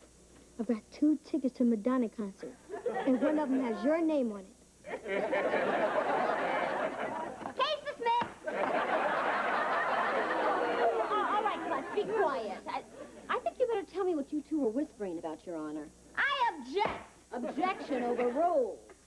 The court reporter will repeat the transcript. Vicky? Here comes the judge. Stop, Vicky.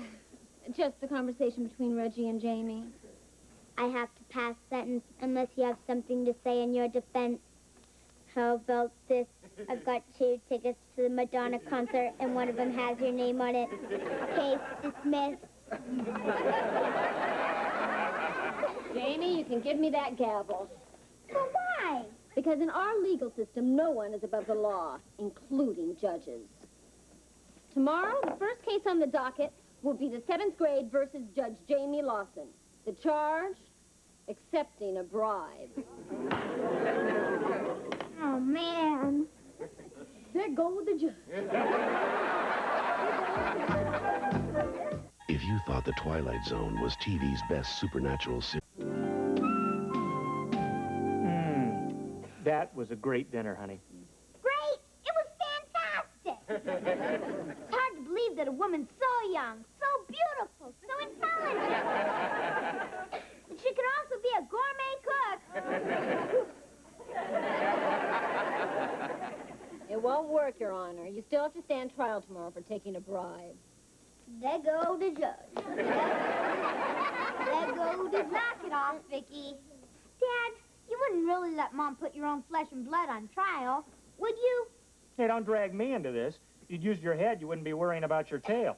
And I'm just thinking of you and Mom. Think of the shame you'll feel when you tell everybody your only son is breaking rocks on a chain gang. I'll tell them you're learning the construction business from the ground up. Jamie, you broke the law and you have to pay the consequences. Well, so did Dad. He's not paying any. When did I break the law? Yesterday, you said, I love putting one over on those meter maids.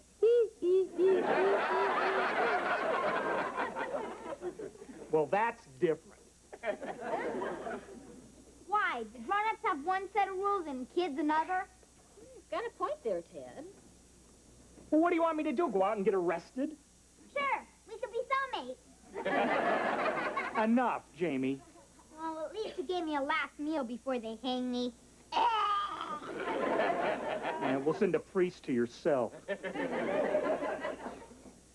Vicky, I've got to convince the court tomorrow that I didn't do what I did, or I'm in trouble. They'll hang you. They're going to make hamburger out of me unless I have someone like Perry Mason defending me in class. Perry Mason hasn't lost a case in 836 reruns. Hey, wait a minute. I know someone who'd make as good a lawyer as Perry Mason. You. I'm not programmed to be a lawyer. You will be once you finish reading that book Mom has. The one about the great lawyers and their famous cases. You're gonna save my neck, Vicky. Not to mention your tail.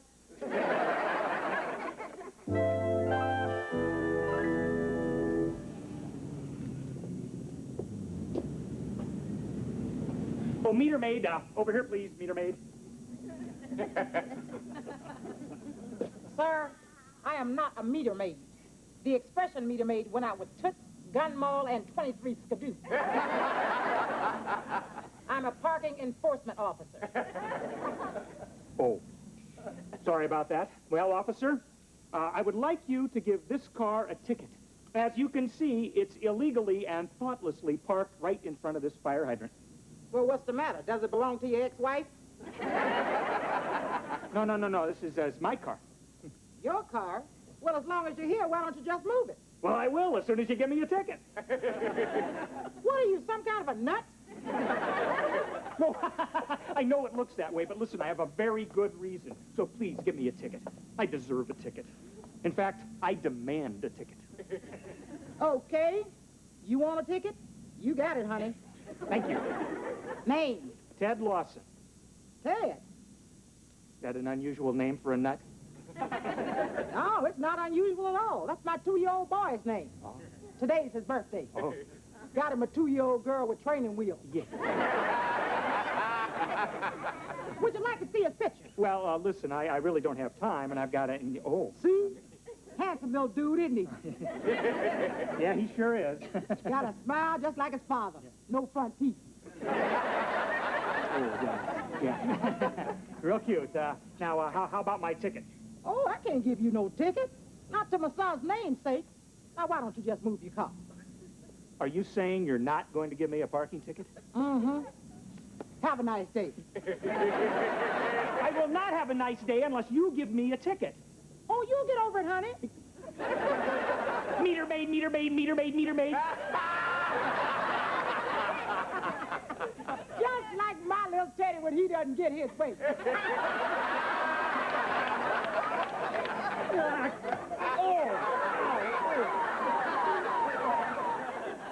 All right, class, let's begin. You've elected your new judge and will abide by his decision. Go ahead, Vicky. Hear ye, the court is now in session. The 7th grade versus Jamie Lawson, crooked judge. All rise.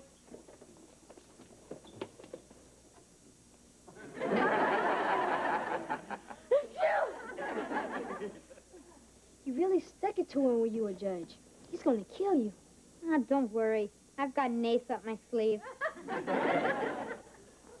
You can all sit down now. You don't have to if you don't want to, but it'd be nice. Sit, Clam. Your Honor, may I approach the bench? Your Honor, isn't it true that all people have the right to have an attorney defend them? That's correct. That's correct. Good. I wish to call my attorney. And who's your attorney? Yeah, who's your attorney? I call Vicky Lawson for the defense. Okay, go ahead.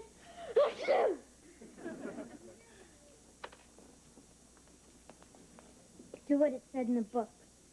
What it said in the book.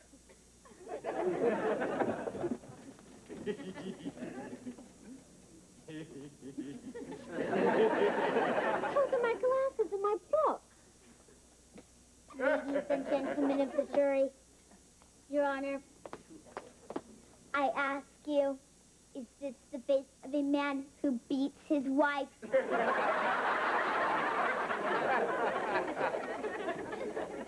Wrong case, Vicky. Then I ask you, is this the face of a man who's descended from monkeys? Forget it, Vicky. Or is he descended from Adam and Eve, and he's the worm in the apple? The defendant is mentally incompetent, and the defense rests. Warren, it's your turn.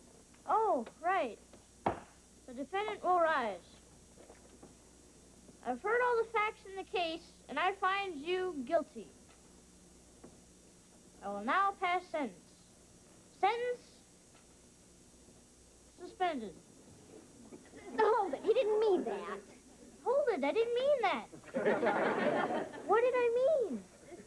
Warren, you're a judge and he's guilty. But Jamie's my friend. I can't punish him. Hold that thought, Warren. Warren, it's a judge's duty to uphold the law regardless of his personal feelings. It is? Yes. You're the backbone of our legal system.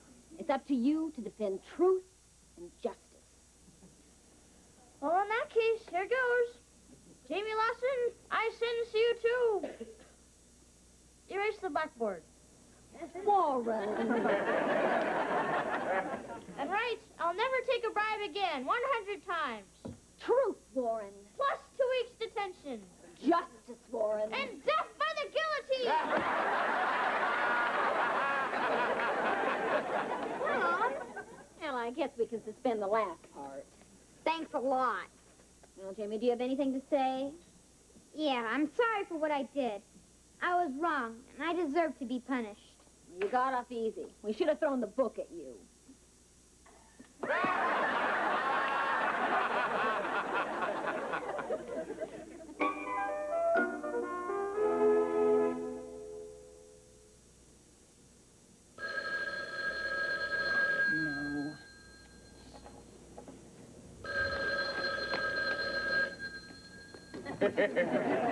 Hello? Yeah, it's Ted. I expected you home from work an hour ago. I thought we were going out to dinner. Joni, when you hear this, you're really going to laugh. Remember last night we were talking about me setting a better example for Jamie? Yeah? Well, I got to feeling so guilty about it that today I went out and tried to get a parking ticket. You're kidding. Did you get one? No. So I went over to the police station and I parked in the red zone out front. Well, I bet you got one then. No, I couldn't find a cop. So I went inside and demanded that they give me a ticket. And then you got one. No, the desk sergeant said that wasn't his job. Ted, that's hysterical. Yeah, honey, it gets even funnier. So when he refused to give me the ticket, well, I told him a thing or two about what he could do with his job. This is really going to make you scream, honey. Can you come down and bail me out? Ted, I can't. My nails are wet. Nails are what? You what, honey? What? I'm kidding. Ted? Ted? Ted, can you hear me?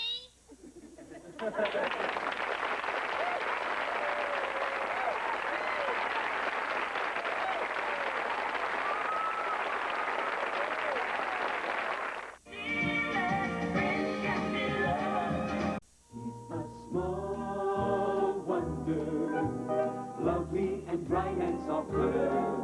She's a small wonder, a child unlike other girls. She's a miracle, and I grant you, she'll enchant you at first sight. She's a small wonder, brings love and laughter everywhere.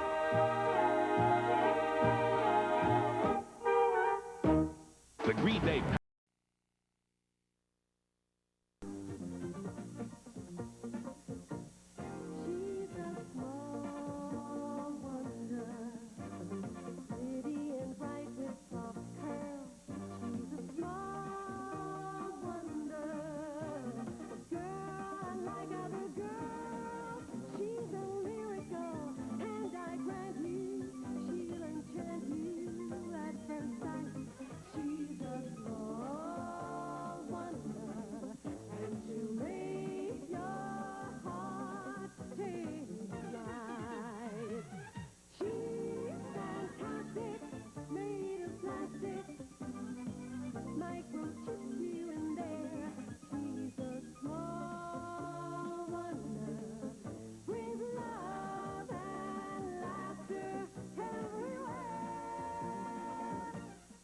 Fox's Wild Adventures at Mardi Gras continues. Bird, Springfield discovered.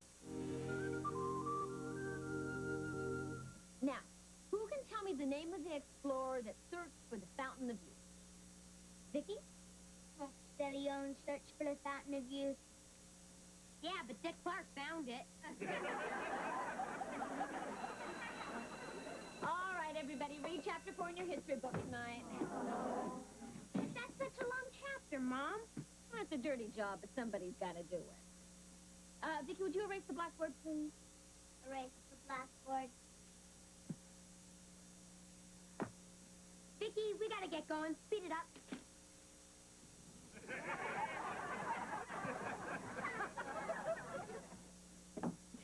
Thanks, Vicky. Now let's go.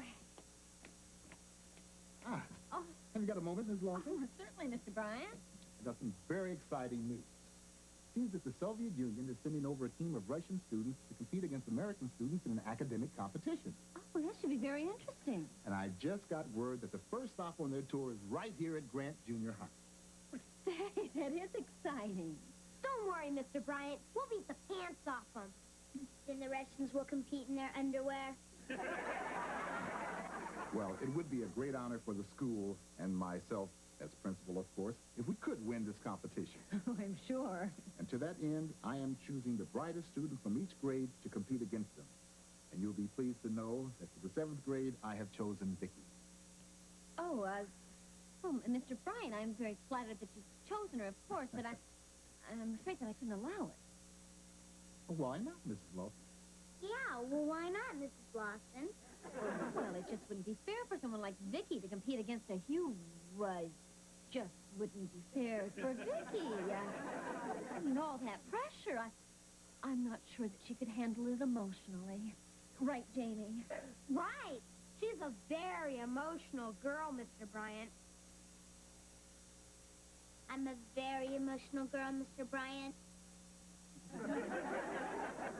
Well, I can't tell you how disappointed I am.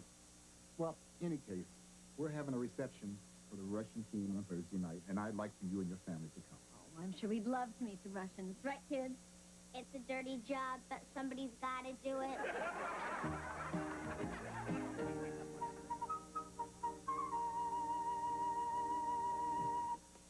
I'm ready, Dad. Do I look okay? You're a chip off the old good-looking block. Yeah, guess I do look like Mom.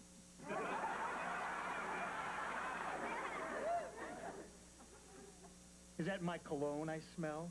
Yeah, I thought there might be some cute Russian girls on their team, so I put on a few drops. You mean a few quarts? Spiders are falling off the ceiling. You get the door, I'll go warn your mother to wear nose plugs. Hi, Jamie. Hi. What's the matter, Harriet? You look like you just found a new freckle. Life isn't easy for a woman in love. I just came over to tell you I'm not going to throw myself at you anymore. From now on, I'm going to be hard to get Harriet.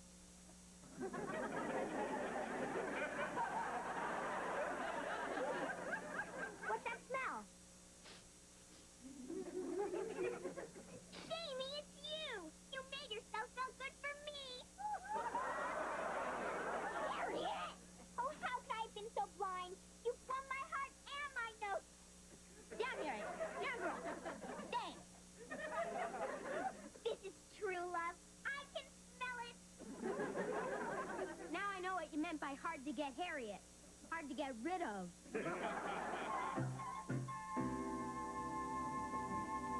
I think you'll find this a particular... Oh, folks, it's good to see you. I'm glad you could come. Thank you. Let me introduce you to the Russian coach, Ted and Joan Lawson. This is Professor Litnovich. Oh, please, call me Boris. This is their daughter, Vicky. Oh, Chichonia. Such cute little sweet cheeks. And this is their son, Jamie. I'll pass on the cheese. And now I would like for all to meet Vladimir Gudinov, star of Soviet academic team.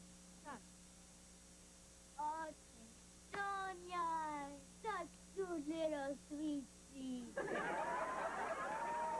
If you'll excuse me, I'll, Yeah. Jamie, why don't you and Vicky show Vladimir around the school? That is, if it's all right with you, Boris. Would be most instructive. Go, Vladimir. Come on. We're going to give you the 25-ruble tour. I cannot contribute 25 rubles to decadent capitalist society. Boy, this guy's a real meatball. What is that you said? Nothing. You said you're a real meatball. That means you're very intelligent, Vladimir. Yes, I am. French pastry. We invent. Well, where's the rest of your team, Boris? Vladimir's team. He compete in all grades. 7, 8, 9. You must be an exceptional boy. Here, Vladimir is exceptional. In Soviet Union, he's just typical boy. Right. And Brooke Shields is just a typical American girl. And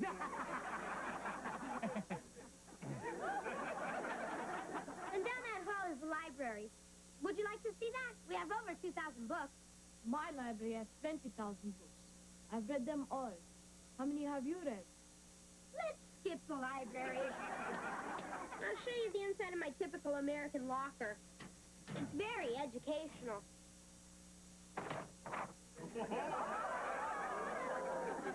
Like you said, very educational. So, what do you think? Interesting. But he's missing something.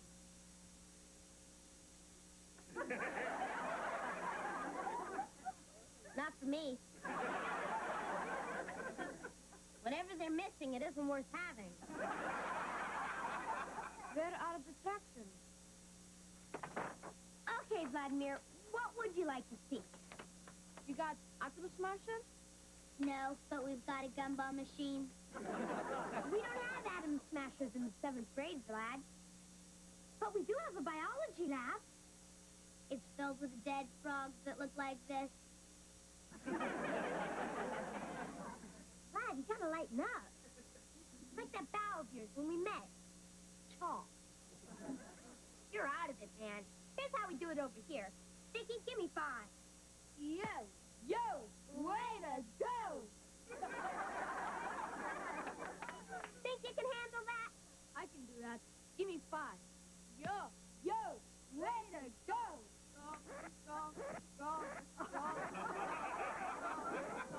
Vladimir, what's wrong?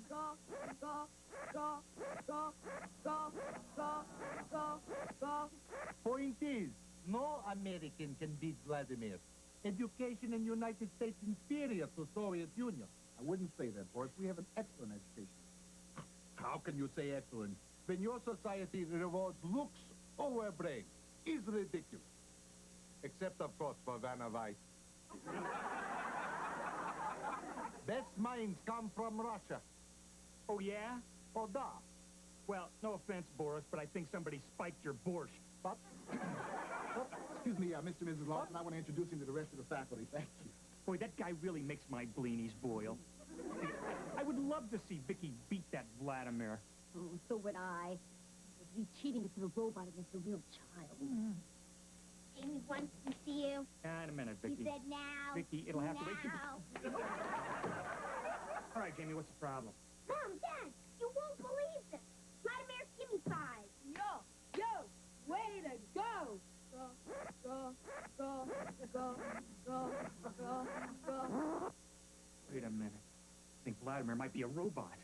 What? But how can you be sure? I don't know. Vicky, keep an eye on the door.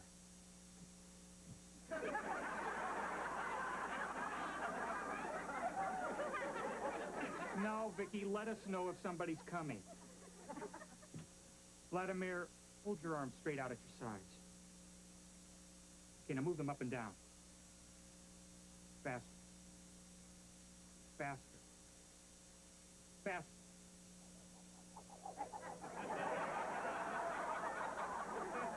Look, he's flying just like Vicky does. Come down, Vladimir. Circuit box must be here somewhere. Bingo. Oh. And here we were worried about cheating. I better go tell Mr. Bryant. No, wait a minute, Jamie. I got a better idea.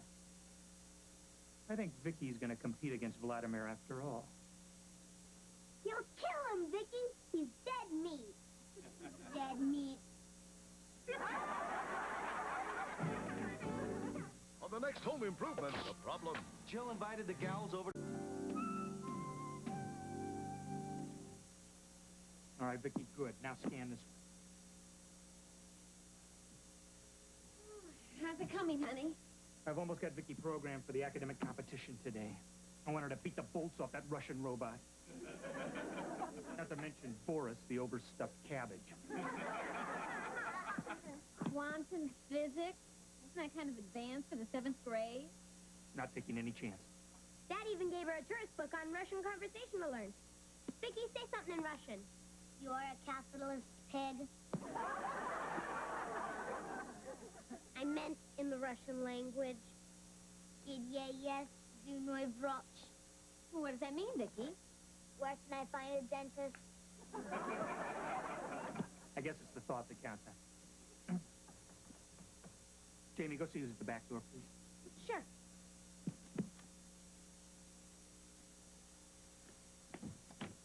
Hi, Jamie. Harriet, whatever you want, the answer is no. Oh, that's wonderful. My question was, wouldn't turn me down for a date tonight, would you? Harriet, I don't have time for this. Vicky's in a big academic contest today at school. Really? Hey, I'm pretty smart. I could be in an academic contest, too. Sure, Harriet. I mean it. Ask me a question. I'm very smart. Okay, just to get rid of you. What's the capital of Louisiana? I don't know. What's the capital of Illinois? I don't know. Harriet, the capital of Louisiana is New Orleans. And the capital of Illinois is Chicago. Even I know that. Of course you do, Jamie. You're the smartest boy I know. Handsome, too. Thanks, Harriet. You're welcome. Now that I think you're so smart, will you take me out? No way. Well, in that case, the capital of Louisiana is Baton Rouge, and the capital of Illinois is Springfield, and you're a dummy.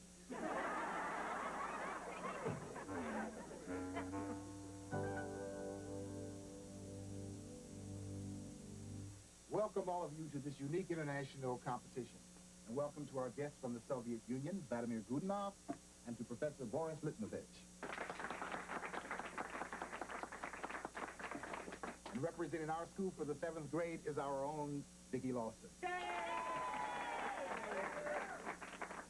As soon as you think you know the answers, children, press the buzzer in front of you. Now shake hands and come out answering. Question number 1. Which Russian was also known as the Mad Monk? Rasputin. Rasputin is right, and that was a tie. Next question. On which continent could you find the Andes Mountains? South America.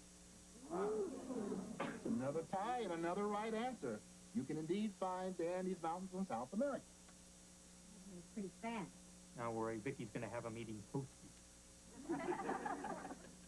Okay, and now for the third question. Who was the author of the novel Ruth? Alex Haley. You try again. And they right again. Alex Haley wrote Ruth. In 1917, wait a minute. I didn't even ask the question. Next time, try to keep up.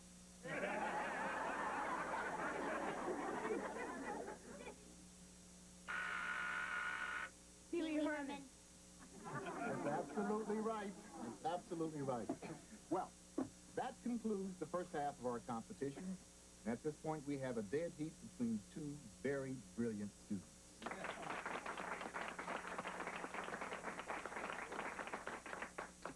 We're going to take a brief break for some refreshments, and then we will resume with the second half of our competition. Thank you. Well, Boris, looks like we're giving you a little competition, eh? I must admit, your daughter is not the usual American child. How you say, out to lunch. Actually, brilliance runs in our family. But I assure you, Vladimir will be much faster in the second half. He is very intelligent, yes, Vladimir? Yes, I'm real meatball. And after he is defeating this school, he will defeat children all over America. Comes then the biggie. We go to Washington, and in front of President of United States, we show world how superior is Soviet education. Oh, yeah? Oh, da. Who thought of it? We're only the first stop. Don't worry, honey. No way is he getting to Washington. We're going to put an end to his little scam. Well, how, honey? Yeah, how, honey? Jamie, I want you to get Vladimir out into the hall. Honey, you keep Boris busy for a while. What are you going to do, Dad? I'm going to make a few adjustments to Vladimir. Boris is in for a little surprise, right, Vicky? Right. From the land of Piggy.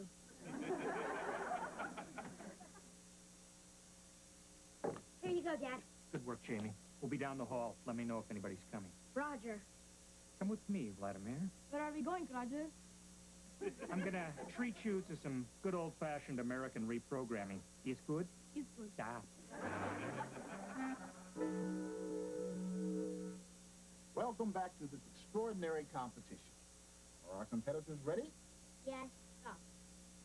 Okay, let's get started. If train A leaves Moscow at 9 o'clock in the morning, going 80 miles per hour, and train B leaves Odessa at 10 o'clock in the morning, going 70 miles per hour. 2:30 p.m. Right. That's what time they'll meet. And guess what? Another right answer, another tie.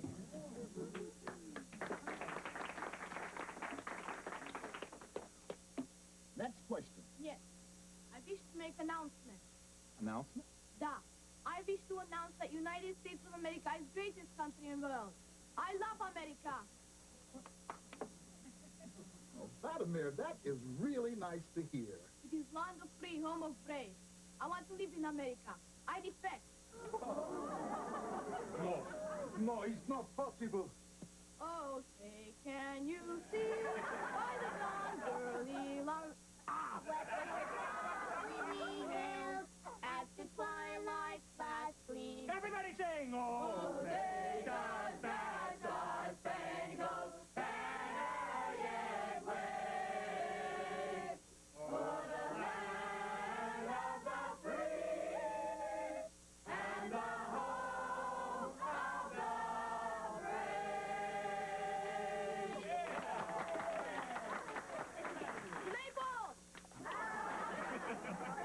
Well, this was certainly an unexpected turn of events. Yes, unexpected. I am sure Vladimir is making little joke. Please, excuse us a moment. Vladimir, what is wrong with you? Nothing a little adjustment to his central processing unit wouldn't cure, Boris. I do not know what you mean. Game's up, Boris. We know he's a robot. That is ridiculous, robot. That is insane. How could you believe that little Vladimir Goodenough is... How did you know? It happens to be a cybernetic engineer. Hey, Chachnik. you couldn't leave good enough alone. Well, as I see it, Boris, you have two choices.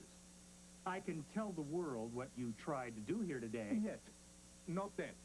Winters in Siberia very miserable. And the summers are not dance party either. Okay, then you can withdraw from the competition, cancel the rest of your tour, and take Vladimir back home. I like choice number 2. Goodbye, cute little sweet cheeks. Bye, you overstuffed cabbage.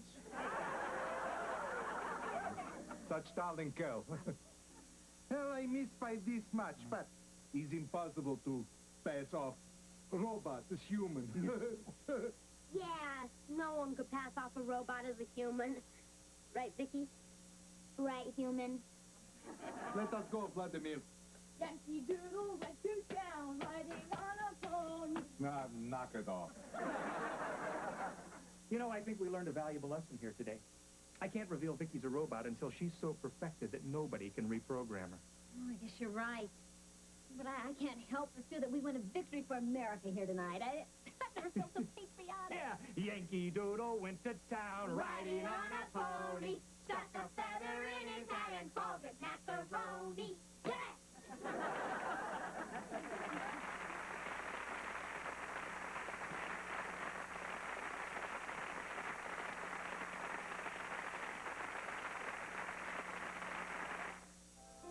While you're eating out, she's scavenging. She's a small wonder, baby and bright with soft curls. She's a small wonder, a girl like other girls. She's a miracle, and I grant you, she'll enchant you at her sight. She's a small wonder, and she'll make your heart take flight. Monday and good.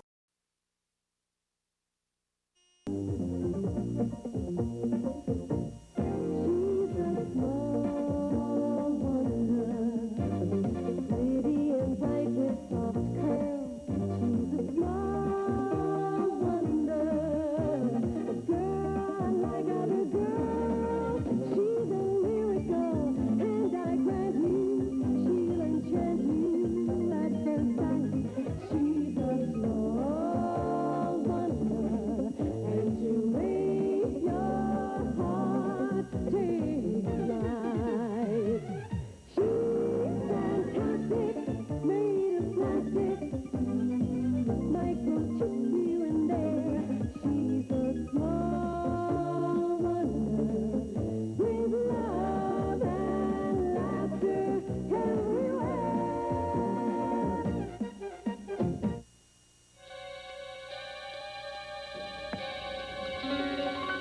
Here comes the part where the flying saucers drop slime bombs on Earth.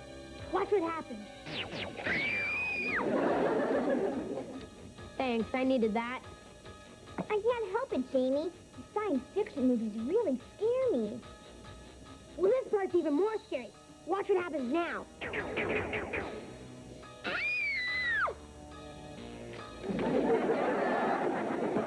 See, it scares Vicky, too. You know, my dad says stuff like this could really happen. Your dad says a lot of dumb stuff. Who told you that? My dad. My dad's a real nut about flying saucers. He says aliens can land any day, and he's an expert on the subject. I know it makes him a nut, but what makes him an expert? Well, I better be going. Jamie, you should be more open-minded about strange aliens visiting. I am open-minded, Harriet, and thanks for visiting. Bye! Bye. So, guys, the popcorn goes in your mouth. Where's the sofa? Mom sent it out this afternoon to have the spring fixed. Well, I got something really exciting to show you guys. Where's your mom? In the kitchen. Oh, Vicky, would you ask her to come in here, please? Mom! Come in here! Thanks. Don't mention it. I'll be right there. Gee, Jamie, I have been working on this for months, and I finally got it perfected, I think. What is it? This. A hologram generator. Wow, a hologram generator. Wow, a hologram generator. What's a hologram generator? Well, to put it simply, it'll allow Vicky to split her optic laser beam recording information at a specific point from two different sources, causing a seemingly real image that isn't there at all. That's putting it simply. In other words, Vicky can project a three-dimensional image, and you don't have to wear funny glasses. Here, I'll show you. Vicky, what do you see on this page? I see the Louis XV chair Mom said you were too cheap to buy. I am not cheap. That is a very expensive chair. For that price, it should come with Louis XV. Okay, Vicky, make a projection of that over there. Over there.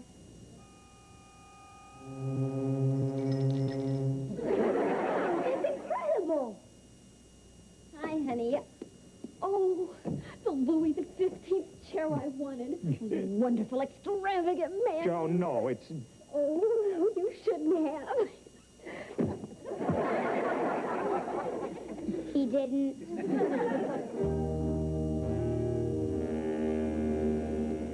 Vicky, we're gonna have a little fun with your new hologram generator. Can you make anything appear? Anything I've seen. Hi, Lumberlump. Can I come over? No, Harriet. I'll be right there. I got an idea, Vicky. Can you make a hologram of that flying saucer we saw on TV last night? Yes, Loverlump. Okay, when I give you the signal like this, I want you to make it appear over the yard. And make the sound, too. We're gonna play a trick on Harriet. Yeah.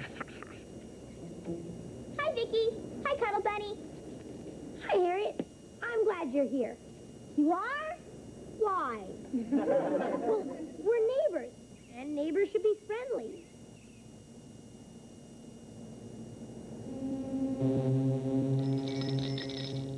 You know, play together and stuff. What do you think about that? Well, Look! Wow, a little flying saucer. Wow, a little flying saucer. Harriet, was that you that screamed?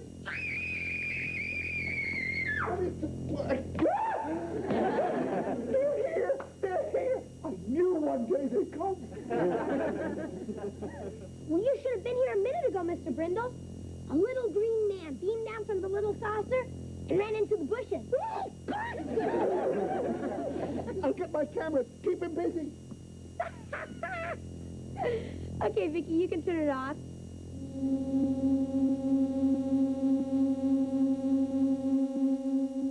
Boy, I sure burned their buns on that one.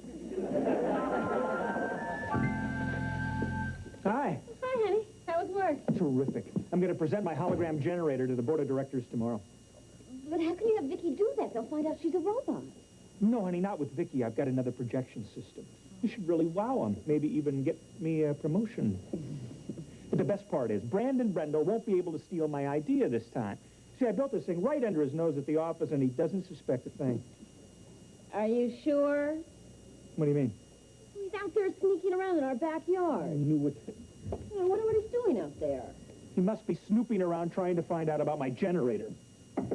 Looking for something, Brandon? Jamie, this is fantastic! Did you see it? See what? The flying saucer. Flying saucer? It was hovering right over your yard. And a little green man got out and ran into the bushes. Little green man. Are you sure it wasn't the Johnson's dog? Sometimes they dress him in funny clothes. It couldn't have been a dog the saucer wasn't hearing. And when it comes back, I'm going to be ready for it.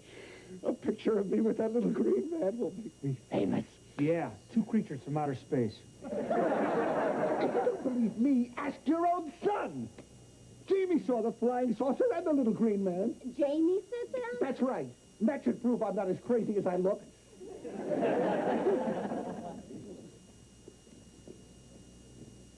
Well, what do you think, Ted?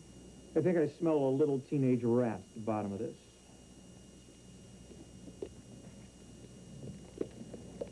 Jamie, What do you know about a flying saucer and a little green man?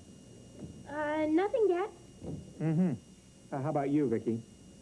If you mean the little flying saucer with the flashing lights and the little windows, I didn't see it. All right, Jamie, let's hear all about it. Well, I told Vicky to make a flying saucer using her hologram thing. Played a trick on Harriet. By accident, Mr. Brindle saw it, too. Jamie, do you know what you've done? Now Brandon thinks there's a little green man running around here, and he's going to keep on snooping. And he just might stumble on your dad's new project. Can't we just tell Mr. Brindle there is no little green man? It would do any good. He's already seen the flying saucer.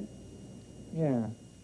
And now we're going to have to arrange for him to see the little green man, too. Are you serious? I sure am. And as soon as he sees it, we'll have it zoom off into space forever.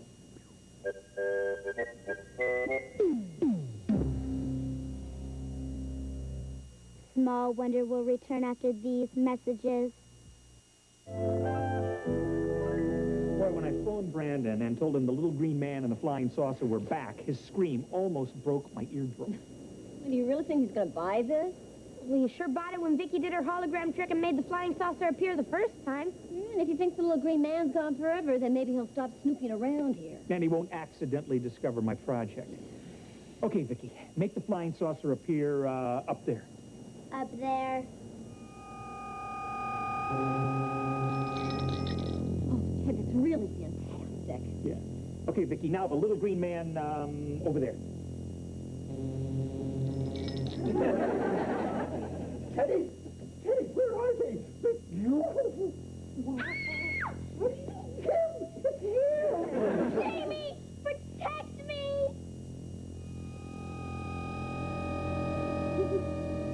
Look, he's going back into his spaceship. No! You, wait 'em here. We talk 'em, smoke 'em peace pipes. Brandon, he's an alien, not Geronimo.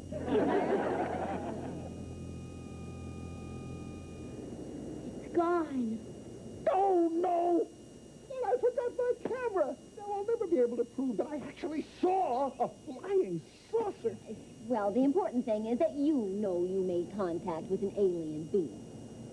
You're right. You're right. I have actually had a close encounter of the third kind. And I'm having a close encounter of the best kind.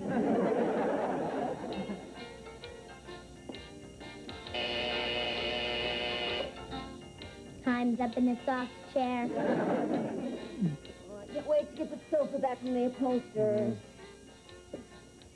Oh, I get it. Teddy, hi. There's somebody I want you to meet. This is Colonel Carl Kramer, United States Air Force. Air Force? Evening. Nice to meet you. Please, come in. I'd like you to meet, this is my wife, Hi. Joan, this is my daughter, Vicky, and this is my son, Jamie. Troopers? Hello, fly boy. So, what can we do for you, Colonel? Well, Colonel Kramer is here at my invitation to investigate my UFO sighting. Oh, well, that, I don't know what there is to investigate, Colonel. I mean, that UFO is gone. Probably halfway to the Milky Way by now. With the little green man. Well, while the supposed little green man was here, did anyone talk to him? Mr. Brindle did. Oh? What did you say? He said, no, you wait 'em, we talk 'em, we smoke 'em peace pipe. Make up your mind, Brendel. Was it a little green man or a little red man? No. It was a little green man. They'll tell you. Little green man. Jamie, why don't you take Vicky into the kitchen and finish her homework? But I already finished my homework. He's trying to get rid of us, dummy.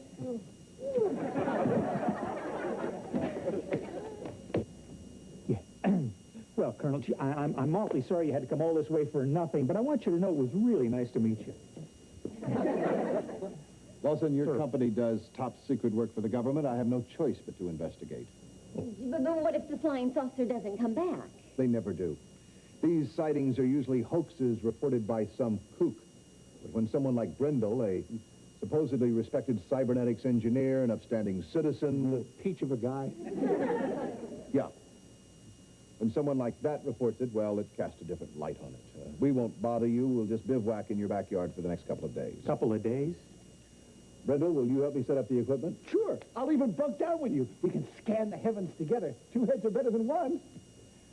You should know. Great. Ted, isn't there some way to get rid of them? Well, only if Brandon tells the Colonel that the whole thing's a hoax and that he's a kook. I'm sure the Colonel already thinks that Brandon's a kook, but he would never tell him that it was a hoax. He would if a certain someone asked him to. Who's that? The little green man.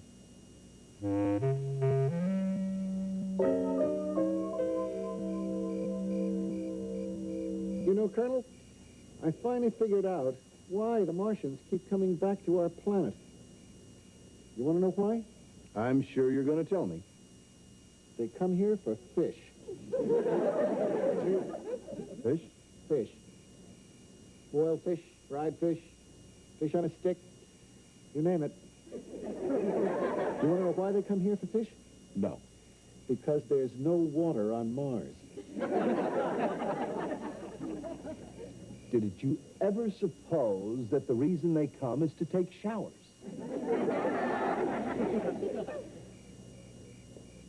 Boy, you're good. No wonder you've got all that fruit salad on your chest.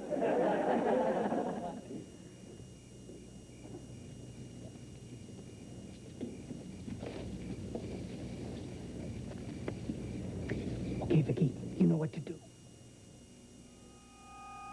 You know, Colonel, it is just possible that maybe He's back, the little green man! Where? Over there! I don't see any little green man. He was standing right there, across my heart. Did he have his fishing pole with him? Colonel, you have got to believe me. Brindle, stop imagining things. I'm not! I don't have any imagination. Ask anybody. So good. Okay, now for the knockout punch. Jamie, give us a few seconds to get back inside. Right.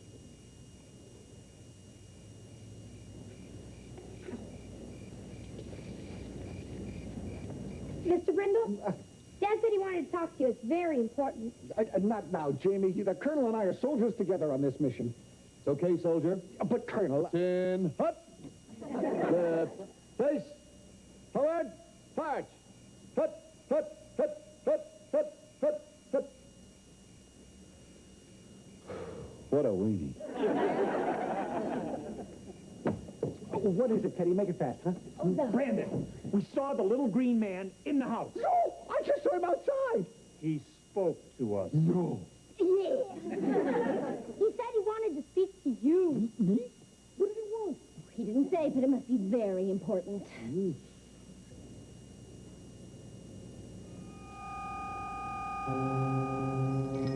Look, he's back! I knew I wasn't seeing things. Do you realize what this means? Teddy? Teddy? Jody? Speak to me! What's wrong? Fear not, Brandon Brindle. What? Your friends have not been harmed. They are frozen in time, unable to communicate. You're kidding. I'm an alien. I don't kid. Wait a minute. You speak our language? We've been monitoring your television signals for many years. Clever. Yes, and next month we're getting cable. What did you want to say to me that's so important? We're planning to invade your planet. Invade us? That's unthinkable! After we've conquered your people, we will make you king of the earth. That's thinkable. King Brandon? But why me? We've been studying you. We know you are a respected cybernetics engineer, an upstanding citizen, and a real peach of a guy.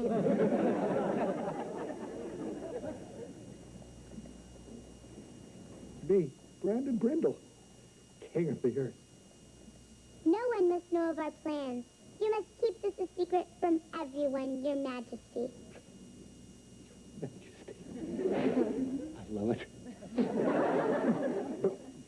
Colonel Kramer? Tell him it was all a hoax, that you're a real kook, and he'll go away. Brilliant. Now, wait a minute. You were also seen by some of my subjects, these peasants, the Lawsons? Their memories are wiped clean. They will not remember anything that has happened in the past 24 hours. You little green guys think of everything. I must leave you now, but I will return King Brandon. Live long and prosper. Nanu, nanu. Beam me up, Scotty.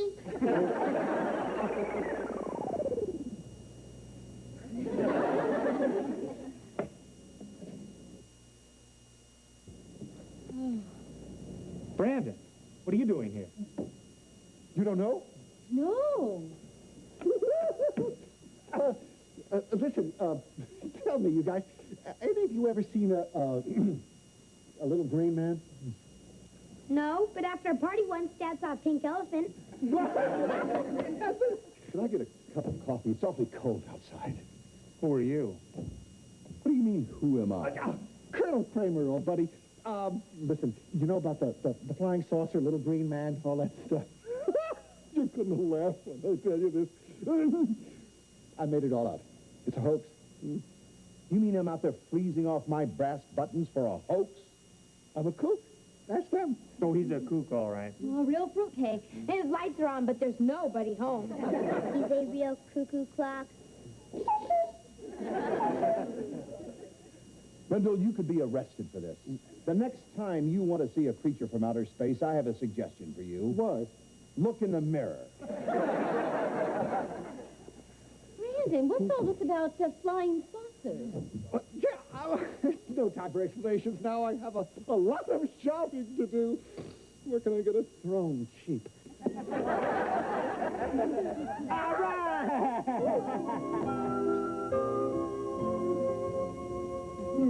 Morning, Vicky. Morning. Oh, look, the sofa's back. Hey, great. When did it arrive? Early this morning. No more sore behinds. Let's try it out.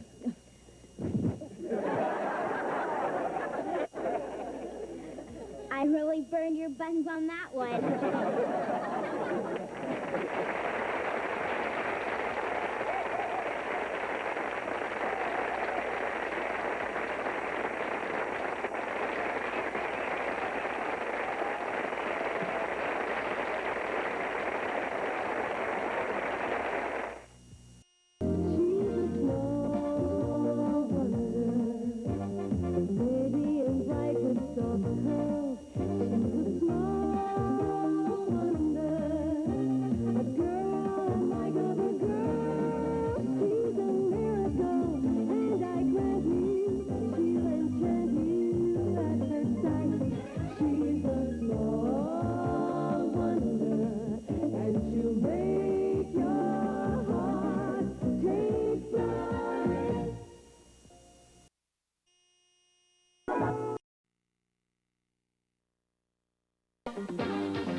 She's a small wonder, pretty and bright with soft curls. She's a small wonder, a girl unlike other girls. She's a miracle, and I grant you, she'll enchant you at first sight. She's a small wonder, and she'll make your heart take flight. She's fantastic, made of plastic, microchips here and there. She's a small wonder, with love and laughter everywhere.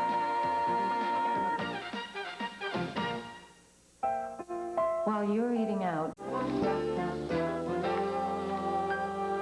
Okay, Mom, time. Oh, boy. Glad that's over with. Oh, thanks, Vicky. Yeah, not bad. It's great exercise. Vicky, why don't you give it a shot? To put some muscles in your circuits. Okay.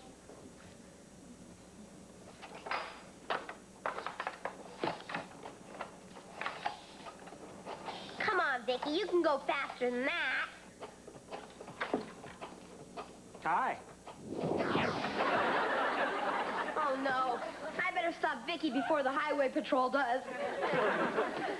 Honey, have I got a surprise for you. Wait until you see this. I'm surprised, all right. What is it? Les. Les. LES, Logic and Emotion Simulator. My experimental program to see if a computer can simulate human emotions. That, Les? Well, don't you remember what happened the last time you put him in your computer? Yeah, he fell in love with Vicky. Worked. Yeah, and he got jealous, and he took control over her, and he tried to get Vicky to run away with him. Forget it. No more Les in this house. Oh, no, come on, honey. Les is different now. I've taken the love component right out of him. So there's no love, no jealousy, no problem. No way. Come on, honey. This is really important to me. I mean, if this experiment works, I can put it in Vicky. Can you imagine a robot with the emotions of a real little girl, huh? Come on, honey. This could be the triumph of my whole career. Well, are you sure that Les is safe? Absolutely. Come on, honey. What do you say? Please? Please? Well, if it's really that important to you, all right. Oh, thanks, honey. You won't regret it. I mean, if this experiment works, we'll be rich. We'll be famous. You'll be spending the rest of your days on Easy Street. And if you're wrong, you'll be spending the rest of your nights on this sofa. Dad, are we going to be able to talk to Les like we did last time? Uh-huh. That should do it. Jamie, tell your mom we're ready, will you, please? Okay. Mom, we're ready! Thanks, Jamie. That's great. Well, what's up? All set, honey. I think we're ready to talk to Les. Well, he will remember us from the last time? I don't think so, honey. I changed his memory bank. You might say I gave him a frontal robotomy. I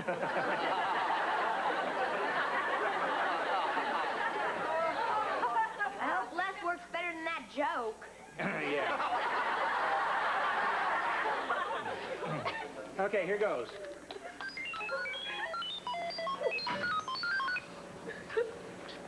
Hi, Les. This is Ted. Hello, Ted. Can I help you?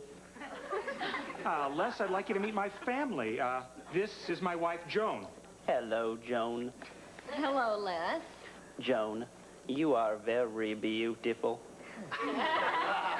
Why, thank you, Les. How can you tell? I can't. I was programmed to say that. Ouch. Les, I'd like you to meet my son, Jamie. Yo, Les, were you programmed to tell me something, too? Yes. Do your homework, stop eating junk food, and don't leave the toilet seat up. Great. Just what I need. A computer that nags. Les, there's one other person I'd like you to meet. Jamie, would you ask Vicky to come in here, please? Vicky, come in here! You bellowed.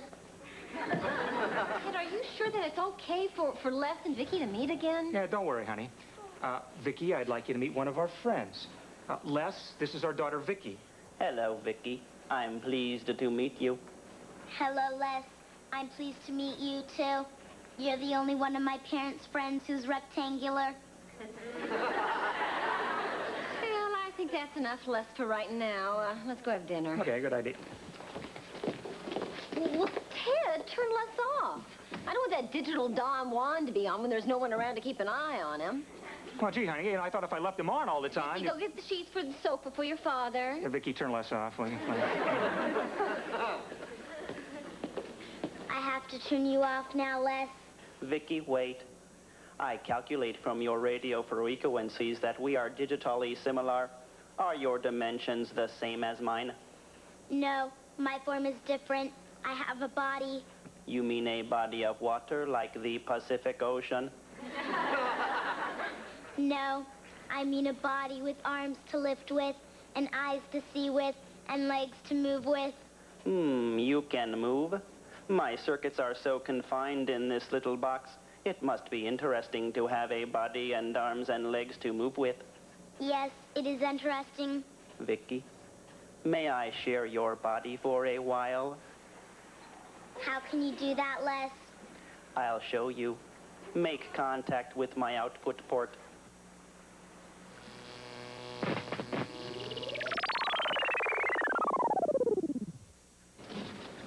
Vicky, come on. Did you turn Les off? No, I am still operative. Oh, then I better turn you... Wait a sec. Say that again. I said I am still operative. Vicky, why do you sound like Les? I don't. I sound like Vicky. Oh, good. That sounds like Vicky's voice to me, too. Oh, no. Dad! Dad, come in here! What's the matter? What? Ask Vicky how she is. What's the problem? She was fine a minute ago. Just ask her. How are you, Vicky? I'm fine. She sounds all right to me. Now ask Les. Jamie. Trust me. How are you, Les? I'm fine, Ted. How are you?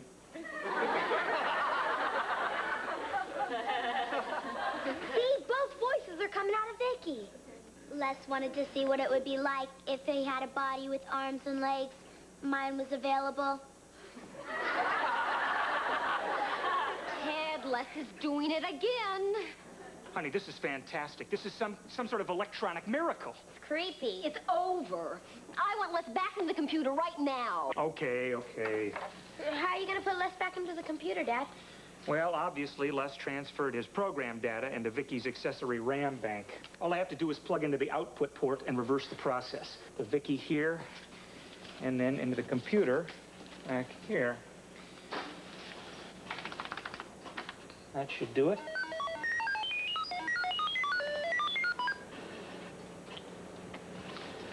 Okay. Should be back to normal, Vicky. Well, not exactly normal. Vicky, are you in there? Yes. Les, where are you? I'm right here, Ted. Uh-oh. That just about covers it, Dad. Now there's much more room with only one of us in this body. Ted, do something. Well, now, wait a minute, honey. There's a tremendous opportunity here. You see, Les is in Vicky's body, and all he knows about the world is what I programmed into him and what he's learned from the encyclopedia. He knows nothing about being human. Yeah, let's keep it that way. I want Vicky back in her own body right now. But wouldn't it be interesting? Now. Well, think of the scientific Think of value. this. If I lose a daughter, Jamie loses a father. Any questions, stranger? Okay. Les, raise your arm. I got to plug you in. Why, Ted? Because I have to put you back into the computer and Vicky back into her own body. Raise your arm. I can't let you do that, Ted. I heard what you said, and I want the experience of being human. Well, it's just not possible, Les. Now raise your arm. No. Les, that's an order. Don't make me do something terrible to you. Now, we're not going to hurt each other, are we, Ted?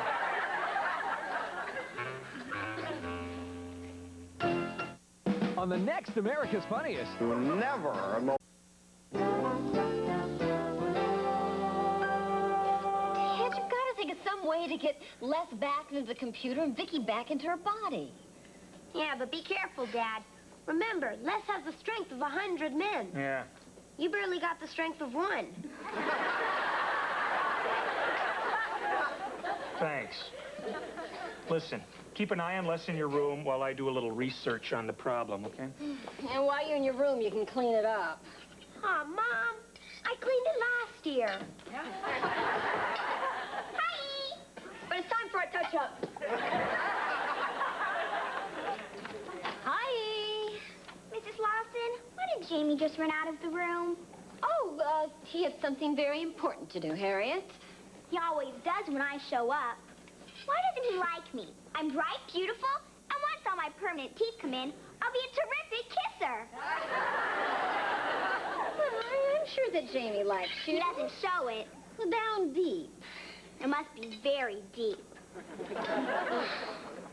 I just don't know what else to do. I mean, I help him with his homework, I carry his books to school, I offer him my lunch money every day, and still nothing. Well, have you told him how you feel about him? What? Throw myself at him? Jamie, what is it like to be human? Well, I've never really thought about it before. I've never been anything else. Of course, I've been called other things. There is so much about humans that does not compute. Like, why do you and I look so different? Well, that's because I'm what they call a boy, and you're what they call a girl. What is the difference between a boy and a girl? Well, there are a lot of differences. But the main one is... I'll get you a book with all the details. Meanwhile, see this poster? These are girls. Of course, these are the deluxe models. They're fully loaded. Usually, girls wear dresses like you got on, and boys wear cool threads like I got on. And girls wear their hair long, and boys cut their hair and wear it like I do. And girls' voices are different from yours, too. I look like a girl and I sound like a boy. What should I do, Jamie? Well, the only thing I can think of is learn to dance backwards. Is that what boys do? No, boys go camping and play ball. But mostly, we check out the chicks. But you know, Les, the most important things boys do is clean up their room. It's what we call fun. I wish I had a room. I'd clean it. You know, seeing as how you're my friend, I'm gonna let you clean my room. Oh, would you, Jamie? Thanks. Hey, what are friends for?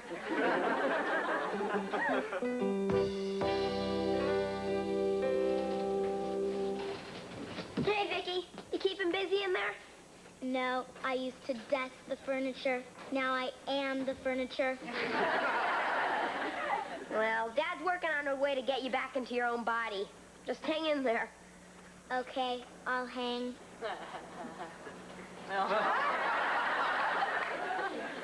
No, I meant be patient.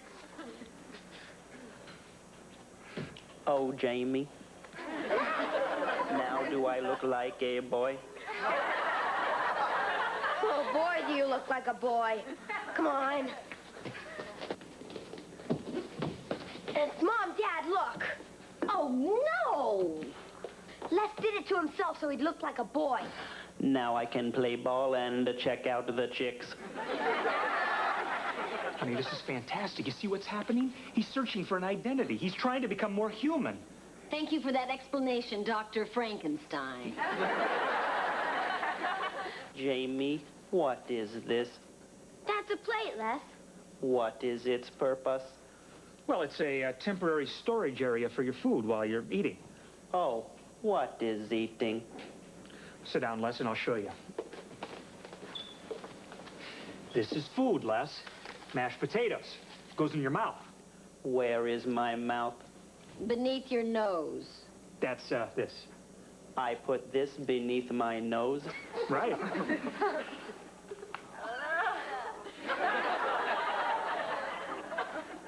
I think you better do some homework on that, Les.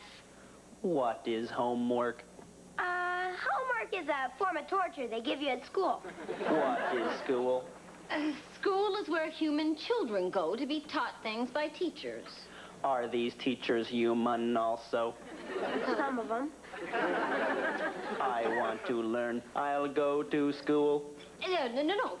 That's not possible. I want to experience everything humans do. I'm going to school and you can't stop me. Now look, Les. Careful, Ted. I could pull your legs apart and make a wish. I'm going to Jamie's room to pick out some cool threads for school. Ted, we can't let him go to school. I know, and he won't. Jamie, go keep an eye on Les. Okay, Dad. What are we going to do? Vicky has an emergency cutoff switch on the top of her head. All I have to do is hit that switch when Les isn't looking, and it'll deactivate him. Just be careful he doesn't turn you into a wishbone. Ooh. I got it. Hi. What do you want, Harriet? I just came over to tell you that I'm not paying any more attention to you. Are you paying attention? Harriet, look, I'm busy. I also want to let you know that there are other fish in the sea. Great. I'll buy you a fishing pole. Jamie, which of these cool threads should I wear to school?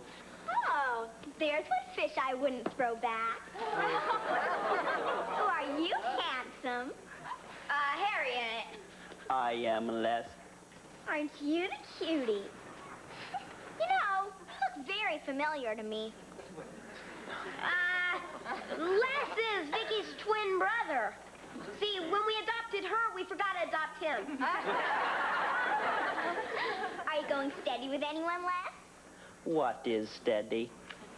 Steady is when you walk me to school every day, take me out every night, and buy me presents all the time. Will you do that for me, Les? I'll do that. Just like that? What are you, a wimp? If I want a wimp, I've got him! I do not understand. I mean, a real man doesn't agree with everything a woman says.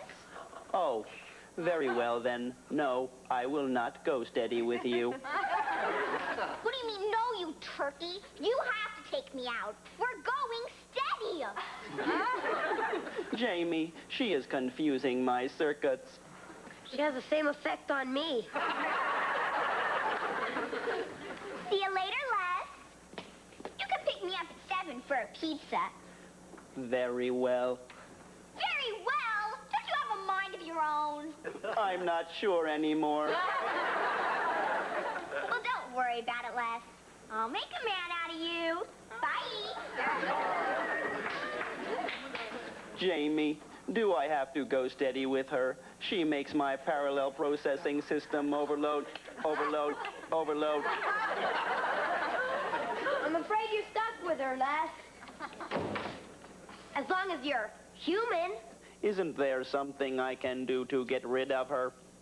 No, she's gonna be on you like bugs on a windshield. Wait, there is a way. If I went back into the computer, she couldn't bother me. I'd be rid of Harriet forever. That's a great idea. But can you go back? Watch, I'm going back in the computer.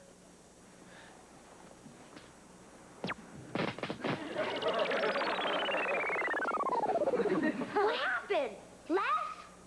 Yes, Jamie. Are you back in there? Be it ever so digital, there's no place like home. Vicky, are you back in there? I'm back in here. Hi, guys. Mom, Dad, you'll never believe the nice weather we're having, isn't it? Boy, it sure is, honey. Oh, look. Not a cloud in the sky. Dad, listen, you should... Ted, you did it. He turned Les off. Way to go, Ted. Les? Les is back in the computer. You just turned off Vicky. Oops. Vicky, are you all right? I'm all right. But where did I get these clothes? Oh, they're too big in the seat. They must be Jamie's.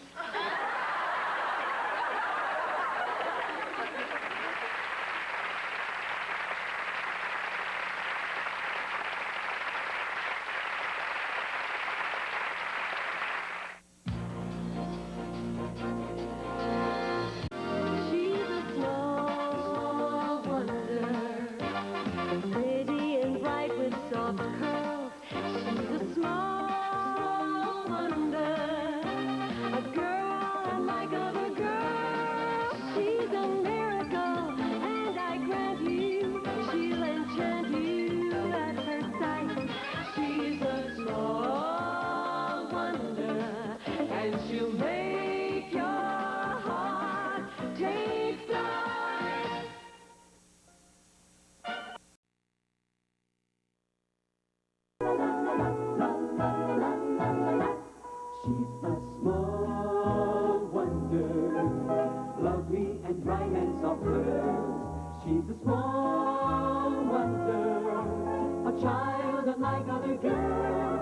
She's a miracle, and I grant you, she'll enchant you at first sight.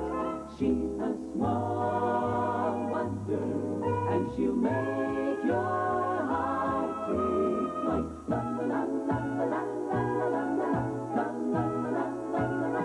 She's fantastic, made of plastic, microchips here and there. She's a small wonder, brings love and laughter everywhere.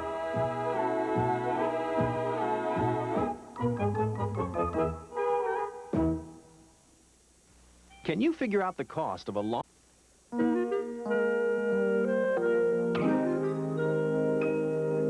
What were last night's baseball scores? Last night's baseball scores were 5-3, 6-2, and 8-4. Vicky, I'd like to know who won. 5, 6, and 8. Here, Jamie, read them and weep. Thanks, Dad. This coffee got cold. Vicky, would you heat this up for me, please? Heat it up.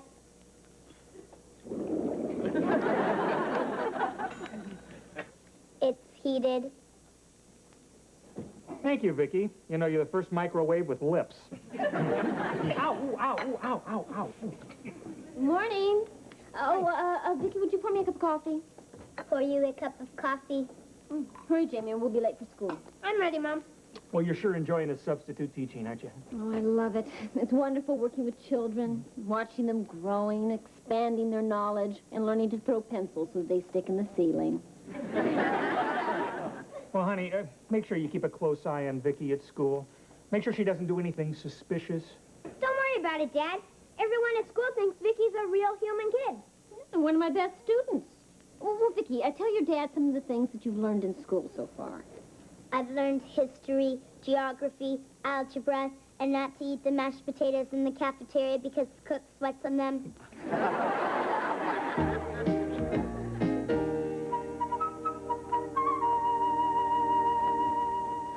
Now, children, you should have thought of that before class started. Okay, you can go. Who can tell me when the Civil War began? The Civil War began in 1861. That's correct, Vicky. And who was the president during the... Abraham Lincoln was the president during the Civil War. That's correct, Vicky. But please give some of the other children a chance to answer. Right on. Well, I know that all of you know that Abraham Lincoln was born in a log cabin. But who can tell me where the log cabin was located? Yes, Reggie. President Lincoln was born in the state of Kentucky. That's correct, Reggie. Very good. That answer is incomplete. The exact location of the log cabin was in LaRue County, Kentucky. What? No zip code? 42748.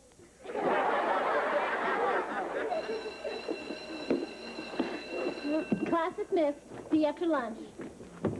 Vicky, stay close to me at lunch. What are you doing? I'm staying close to you. Vicky! Just stay here. Hey, Reg, how about lunch, guys? Well, we were just talking about that. Gotta talk to you, James. What's that? Well, the guys decided that from now on, if you want to eat with them, don't bring Encyclopedia Mouth. Where do you expect her to go for lunch? How about LaRue County, Kentucky? Come on, Reg. She's my sister. I gotta keep an eye on her. Well, why does she have to come to school with you anyway? Thought your mom taught at home. Oh, she does. But when my mom's substitute teaching, she can't leave Vicky home alone. Come on, she's not that bad. Well, the guys think she's stuck up and a show-off. She's got the personality of a tree stump. She never laughs. I've never even seen her smile. Hey, nobody's perfect. Besides, sure she smiles. Vicky, show Reg your smile.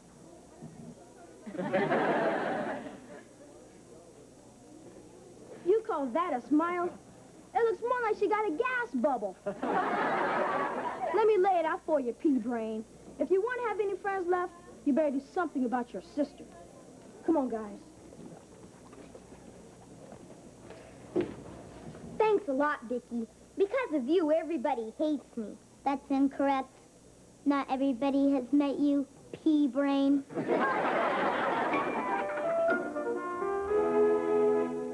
Okay, Vicky, here goes. What were you doing behind my back? Making a surprise adjustment to your circuit. Well, what kind of surprise? Beats me. That's what makes it a surprise. Okay, turn around. Does that do anything to you? It has no effect on me. Great, it's working. Now walk around. Let's see what happens.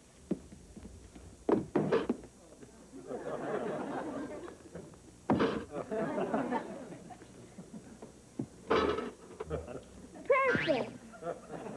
There's no way Dad's gonna send you to school in that condition. Who knows what you'd do? Beats me. Beats me. Beats me.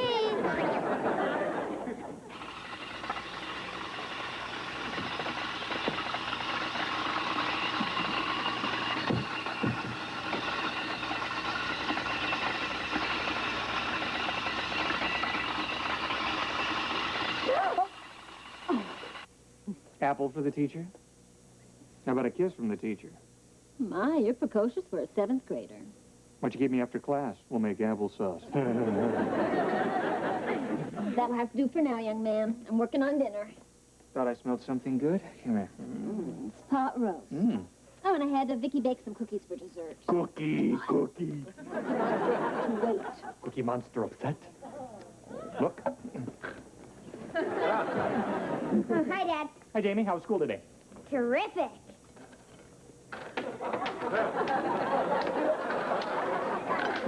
Vicky, what are you doing? I'm tossing my cookies. Vicky, stop!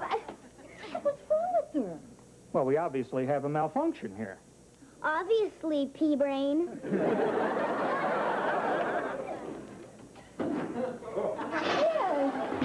at that! Dad, I wouldn't send her to school in that condition.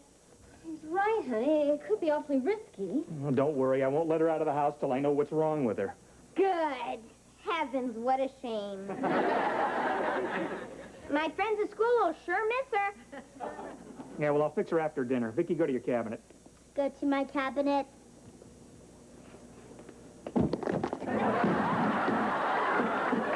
Dinner can wait. Vicky, stop. Stop right there. Come back here. Hold it right there. Now, hold still. Relays look okay. Verbal synthesizer looks okay. Okay, Vicky, say something.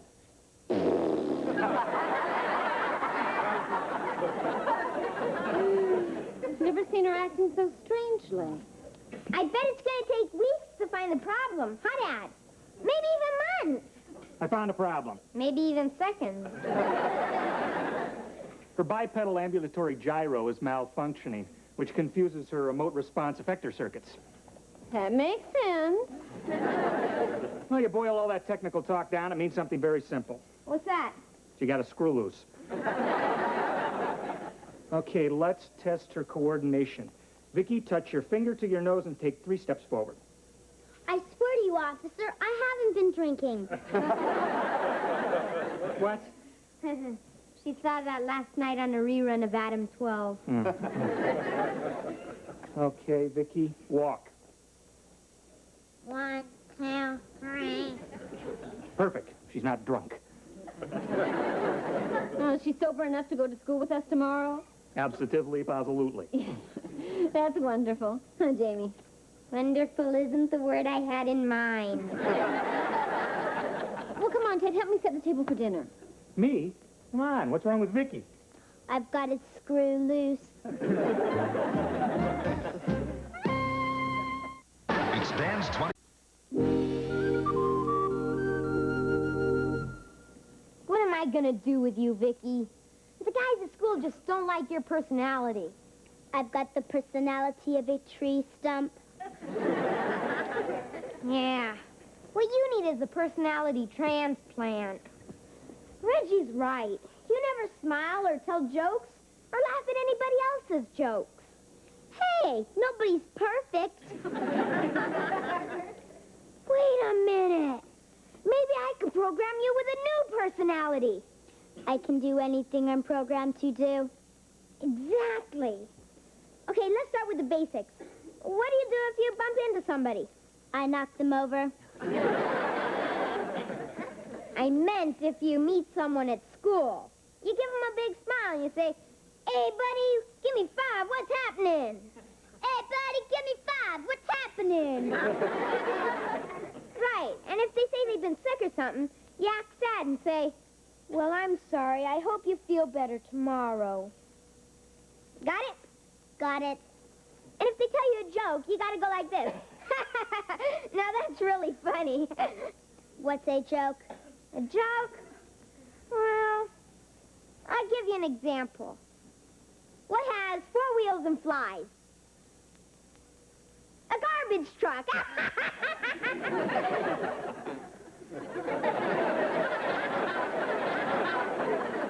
You're supposed to laugh. I'm not programmed to laugh. Well, there are all sorts of different kinds of laughs. If you think something's just a little bit funny, you give it a chuckle, like this. Right. And if you think it's real funny, you got a choice. You can give it a belly laugh, like this. Or you can give it a back zapper, like this. Got all that? Got all that? Good. And it might be pretty good if you could tell a couple jokes yourself. I'll give you a joke book to memorize. I've never told a joke. Well, you've seen those comedians do it on TV. First, they always put their hand on their side, like this. And they say, speaking of... Kids, dinner. Speaking of dinner, Dad, what has 4 wheels and flies? Your mother on the freeway.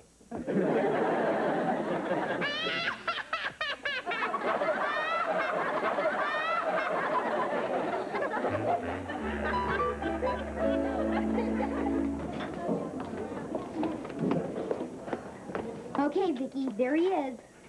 Here's your chance to show off that new personality. Hey, Reggie, old buddy. Oh, hi, Jim. Oh, I see your sister's still with us. Hey, I had a talk with her last night. Oh? I hope it was about running away from home. Give her a chance, Reg. I mean, the guys don't really know her. Vicky can be a lot of fun. Hey, buddy, give me 5. What's happening? If you really want to know, I've got a stomach ache, a headache, and I think I'm coming down with the flu. Oh, that's really funny. She's just kidding. She loves to laugh. I'll bet she gets hysterical like train wrecks. Train wrecks!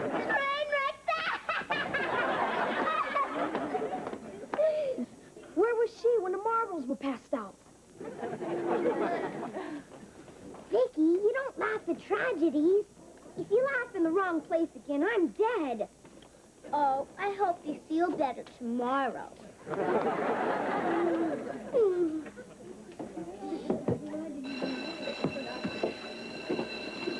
Okay, class, settle down. Good morning. Morning. Morning. Well, let's start with a little review of what we learned yesterday about the Civil War. And let's write it down. Speaking of writing, a little boy comes home from school and says, guess what, Mom? I just learned how to write. And she says, what did you write? And he says, I don't know. I can't read. She can be a lot of laughs. All right, now that's enough, class. There'll be no more laughing and no more interruptions. We're here to study history. Speaking of history, an Englishman says to an American tourist, did you know that the Magna Carta was signed on this very spot? Vicky. And the American says, when? And the Englishman says, 12:15. And the American looks at his watch and says, darn, we missed it by 20 minutes.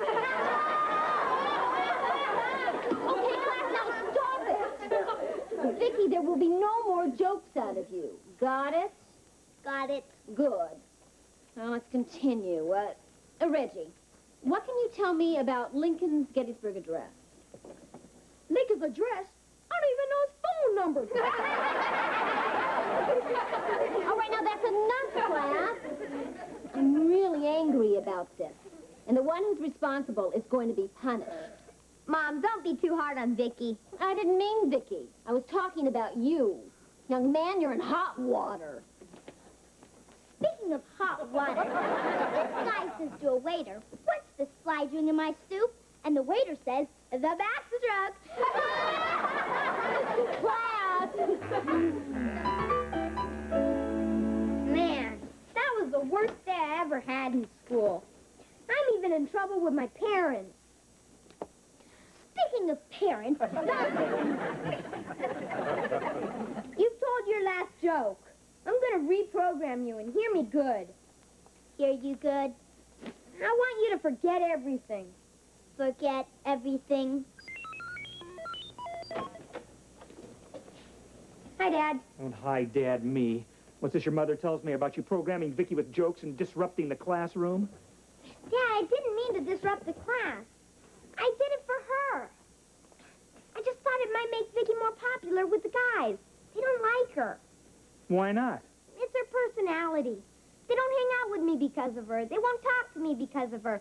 They don't eat lunch with me because of her. I'm as popular as a skunk in an elevator. Well, Jamie, it seems to me you're thinking more about yourself than you are Vicky, huh? And if your friends can't accept you and Vicky the way you are, then they're not really your friends, are they? And as for you, your days as a stand-up robot are over. Come on, Vicky. Go to your cabinet. Vicky, go to your cabinet.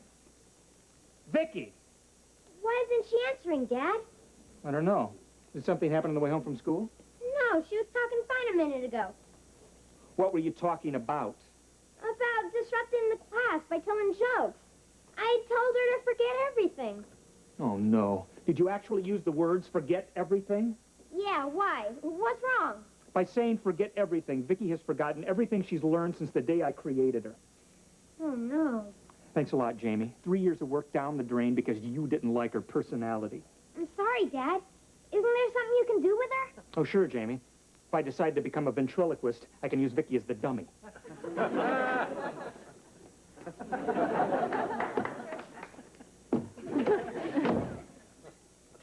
Boy, I really blew it this time. Hi, Jamie. What do you want, Reggie? Well, the guys and I were talking about your sister after school. Hold it right there. If you don't like Vicky the way she is, you can go suck an egg. Hey, hold it. Who said we didn't like her? You did. Well, I guess we were wrong about her. She was great in class today. She's funny. And, Vicky can have lunch with us anytime she wants. We can? I didn't say we, Twinkie breath. I said Vicky. Thanks a lot. See ya.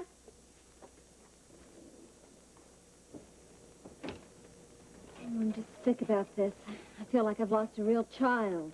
Give me a minute. She'll be as good as new. But you just told Jamie that she was ruined. You don't think I'd let that little stinker off the hook without teaching him a lesson, do you? You mean he didn't erase everything she ever knew? Oh, sure. But I planned ahead for just this kind of accident. When I built her, I installed a backup system for her memory processor. Why, you sneaky little devil. That's what you said on our honeymoon. Okay, that should do it. Okay, Vicky, let me disconnect you, and then we'll test you out here. Vicky, go sit on the couch. Very good. Okay, Joni, ask something. Okay, what's your name? Ted? What's your name? My name is Vicky Lawson. Right, and who am I? You are Joan Lawson, my mother. Right again. And how old are you? I'm 11 years old, and you are... That's enough, Vicky. Yeah. Some things are better left to raise. Well, I'm glad she's back to normal. I'm going to go wash up for dinner. Well, honey, wait. Aren't you going to tell Jamie that Vicky's okay? Nah, just let him sweat a little. Boy, you're tough.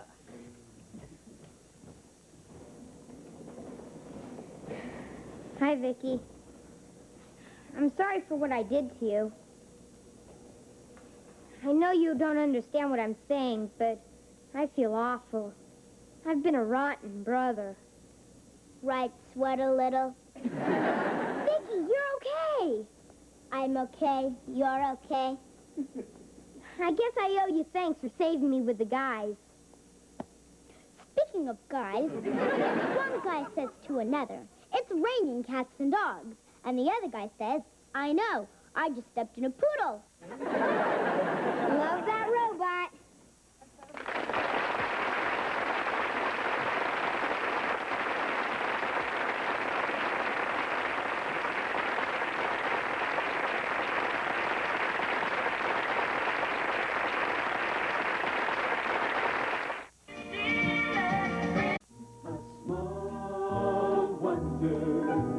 Lovely and bright and soft curves. She's a small wonder, a child unlike other girls. She's a miracle, and I grant you, she'll enchant you at first sight.